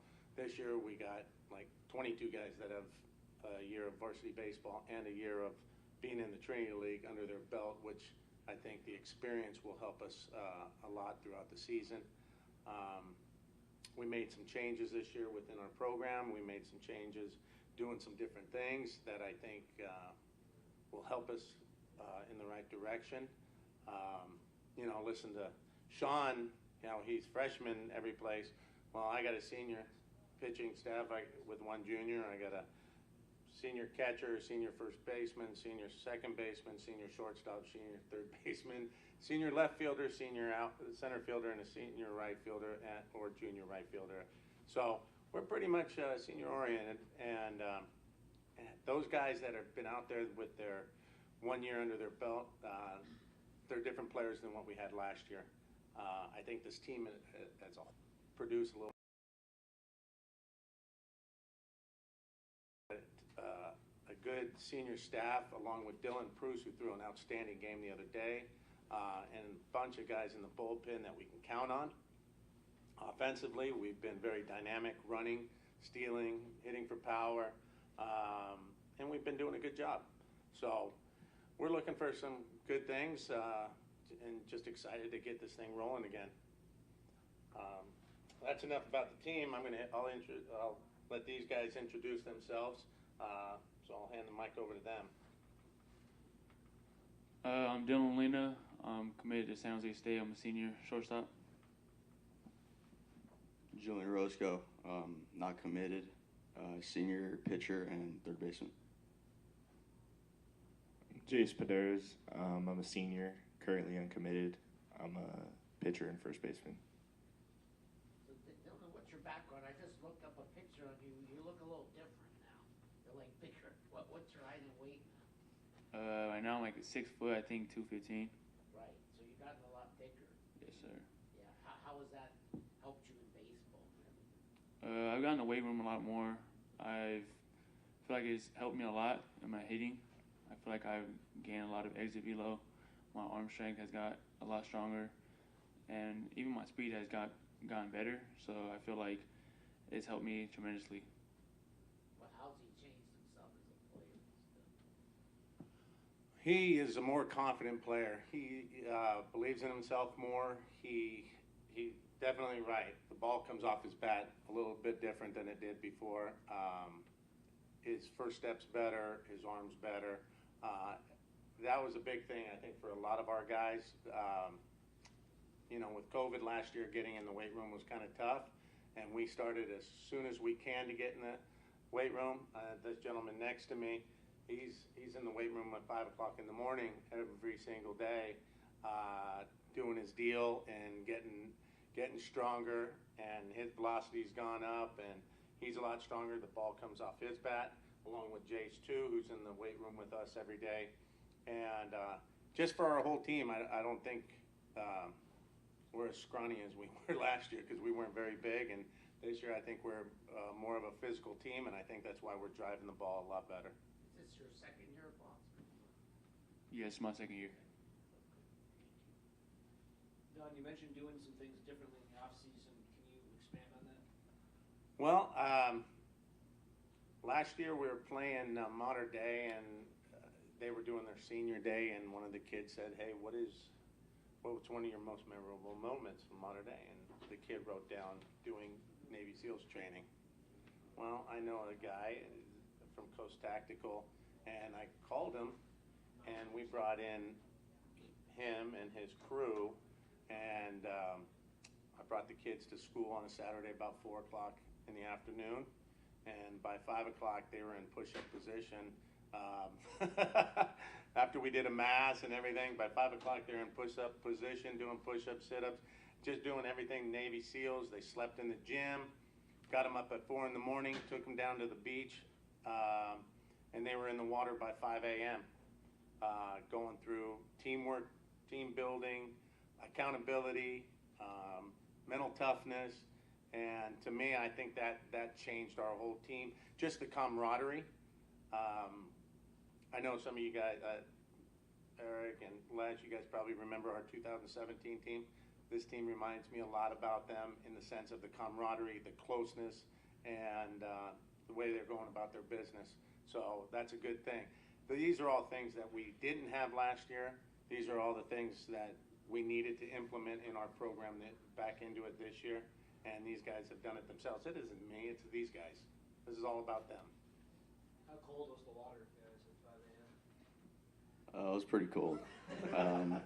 It was definitely lower than expected. The first thing we got there, we just literally hit the water. So it was definitely woke us up. No, yeah. What time did you hit the water? I think it was about 4:45, 5 o'clock in the morning. You ever done it since? No, we haven't. Are any football players playing for you? Yeah, we actually have two on our roster. Yeah, we got Elias and Brandon. Elias is a DB, and Brandon Smith is a wide receiver. Diane, we last spoke at your game last year. Well, not last spoke, but spoke at your game last year. You kind of had an idea you might take some lumps last year, but you felt pretty good about your team going into this year, looking ahead. Do you still have that feeling? I mean, it sounds like you've kind of taken that next step with your own personal leadership of the team and what you're trying to instill in these guys.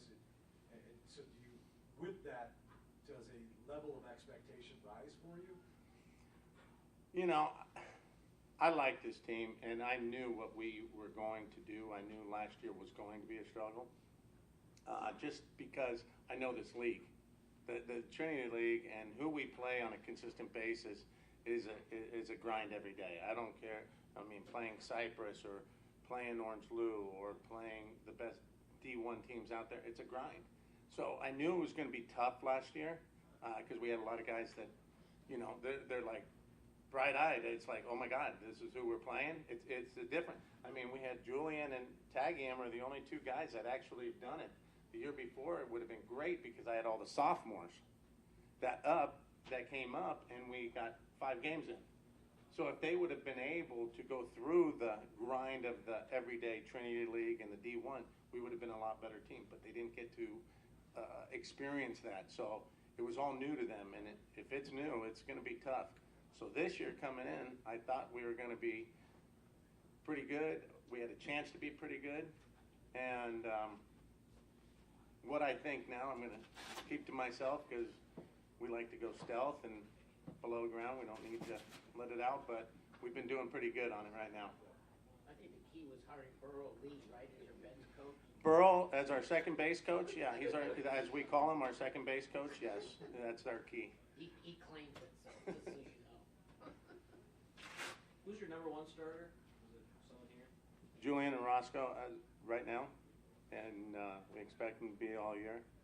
And then, you know, we're gonna decide how we want to do it. I don't think we can sit there and go, we're gonna have it true. I think it's gonna be some matchups at times, and it depends on how the week goes and how we play. You know, if we play on a Saturday and maybe, we throw some in there, we might push somebody back. But we have 4 quality starters that I think can really do a good job for us. For any of the players, now that you've been through it, the Trinity League, the gauntlet that is the Trinity League, how do you guys feel, and this is for all of you guys, I'd be interested to hear all your opinions on it.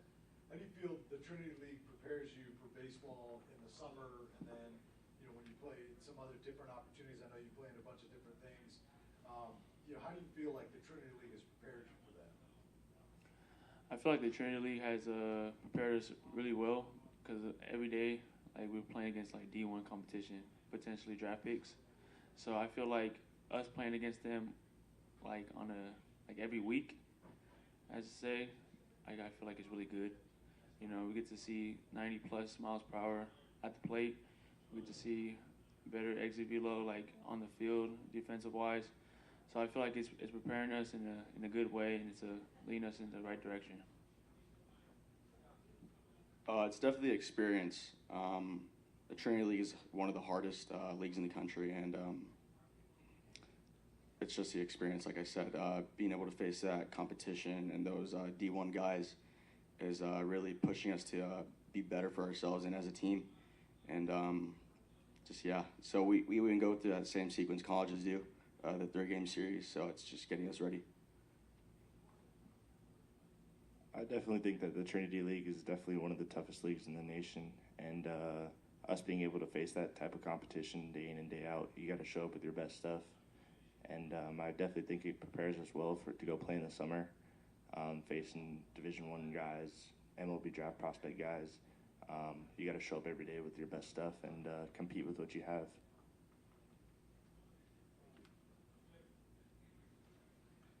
Any other questions? All right, that's it. Thank you, Eric. Thank you, Les. Connor, appreciate it. Thanks for everybody. Gracie, Nick, thanks for being here all day. YouTube, Donnie, thanks for coming. Good luck today in your game. Yeah. Thanks. Thanks, Eric. See you Thanks guys. for coming. Thank you. Appreciate it. Connor, thank you. Les, thank you. Hey, Eric. Yep. Harvard Westlake or Sierra Canyon? I can't even make that decision yet. I'm picking Harvard Westlake by 5.